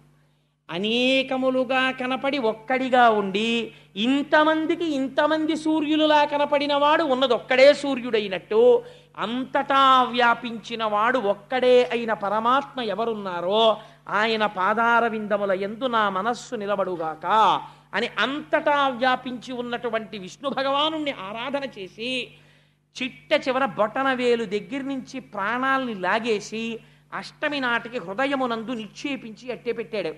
ఆఖరణ విష్ణు భగవానుణ్ణి ఎదురుగుండా చూస్తూ భీష్ముడు చూశాడు. మనం కూడా ఇక్కడ చూడగలగాలి నేర్చుకుని. అప్పుడు మొదలుపెట్టి విశ్వం విష్ణుర్వషత్కారో భూత భవ్య భవత్ప్రభు భూతకృద్భూత భృద్భావో భూతాత్మా భూత భావన. ఎంత గొప్పవాడో చూడండి. అప్పుడు ఆ పంజరం మీద పడుకొని అప్పటికి ఎన్నాళ్ళైపోయిందో ఆ దేహం మాత్రమే మిగిలింది. బొటన వేలు దగ్గర నుంచి యోగ విద్యతో తీసేశాడు ప్రాణాల్ని, హృదయమునందు నిక్షేపించి ఉంచాడు. ఆఖరణ కృష్ణ పరమాత్మని ఆపాదమస్తకం చూస్తూ విష్ణు సహస్రనామ స్తోత్రం చెప్పి ఆఖరణ వనమాలి గదీశాంగీ శంఖీ చక్రీ చనందకి శ్రీమాన్ నారాయణో విష్ణుర్వాసుదేవోభిరక్షతు, నన్న వాసుదేవుడు రక్షించుగాక అని ఆఖరణ స్వామినే తలుచుకుంటూ హృదయములో ఉన్నటువంటి తేజస్సు ఒక్కసారి పరబ్రహ్మమునందు కలిసిపోయింది. కలిసిపోయిన తర్వాత భీష్ముడు శరీరం విడిచిపెట్టేశాడు అని తెలిసి ధర్మరాజాదులు తీసుకెళ్లి ఆ శరీరాన్ని అగ్నియందు నిక్షేపించి అంతిమ సంస్కారాన్ని పూర్తి చేశారు. అటువంటి భీష్మాచార్యుల వారికి ఒక్కరికి మాత్రమే మనుష్యలోకమునందు ఒక మర్యాద ఉంది. ఏమిటో తెలుసా అండి? ఎప్పుడూ ధర్మమును ఆచరించిన మహాపురుషుడు కనుక మానవాళి తల్లిదండ్రులు ఉన్నవారు కూడా భీష్మ ఏకాదశి నాడు తప్పకుండా ఒక పని చేయవలెను. ఏమది? తలస్నానం చేసి భీష్మాచార్యుల వారికి తర్పణ ఇవ్వాలి. తర్పణ ఇవ్వనటువంటి వాడు కృతఘ్నుడు. భీష్ముడికి తర్పణ ఇచ్చి తీరాలి, నాకు కూడా అటువంటి ధర్మము కలుగుగాక అని. తల్లిదండ్రులున్నా సరే దోషం లేదు, భీష్ముడికి ఇవ్వాలి తర్పణ, ఇచ్చి తీరాలి ప్రతివాడు. అటువంటి భీష్మ ఏకాదశి మహాపర్వదినం. అందుకని ఇవాల్టి రోజున ఆ భీష్మ స్తుతిని చెప్పుకొని భీష్ముడి యొక్క జీవితాన్ని ఆయన చరిత్రని ఒక్కసారి చెప్పుకుందాం. ఇంత పరమపావనమైన వేళ ఇటువంటి అసుర సంధ్య రోజున అది చెప్పుకుంటే మన జీవితాలు సార్థకత చెందుతాయని మొన్నటి రోజు చెప్పవలసినటువంటి ప్రసంగాన్ని ఇవాల్టి రోజు చేశాను, భీష్మస్తుతి. రేపటి రోజు ద్వాదశి. మనకి భాగవతంలో ఒక నియమం ఉంది, ధ్రువోపాఖ్యానము అని ఒక ఉపాఖ్యానం ఉంది. మిగిలినవి ఎప్పుడైనా వినొచ్చు. కొన్నింటికే కొన్ని నియమాలు ఉంటాయి. అందులో అన్నిటికన్నా చాలా గొప్ప నియమం ఏమిటో తెలుసా అండి? మీరు క్రతువు చేసేటప్పుడు ఒక పుణ్యదినం నాడు ఒక వ్రతం చెయ్యమంటే మీ మనస్సు అక్కడ ఉండొచ్చు, ఉండకపోవచ్చు. కానీ భాగవతం అంటుంది కొన్ని కోట్ల కోట్ల కోట్ల జన్మల తర్వాత ఎప్పుడో ఎవడో ఒక్క మనుష్యుడు మాత్రమే ఈశ్వరుడి అనుగ్రహం ఎవరు పొందారో వాడు మాత్రమే ద్వాదశి నాడు ధ్రువోపాఖ్యానాన్ని వింటున్నాడు. ద్వాదశి నాడు ధ్రువోపాఖ్యానం వింటే ఎన్ని ఫలితాలు వస్తాయో, ఎన్ని గ్రహాలు ఉపశాంతి పొందుతాయో, ఎంత మేలు జరుగుతుందో రేపు మీరు విందురు గాని. అందుకని రేపు ద్వాదశి కాబట్టి, లేకపోతే అసలు దేవహూతి కర్దమ ప్రజాపతుల గురించి చెప్పాలి. శుక్రవారం నాడు కపిల గీత చెప్తాను. జగద్గురువై భీష్మాచార్యుల వారికి మోక్షం ఇచ్చినటువంటి రోజు ఇవాళ పరమ పవిత్రమైన రోజు కాబట్టి ఈ అష్టకం చెప్పుకోవడం మన జన్మకి సార్థకత కలుగుతుంది. వసుదేవసుతం దేవం కంసచాణూరమర్దనం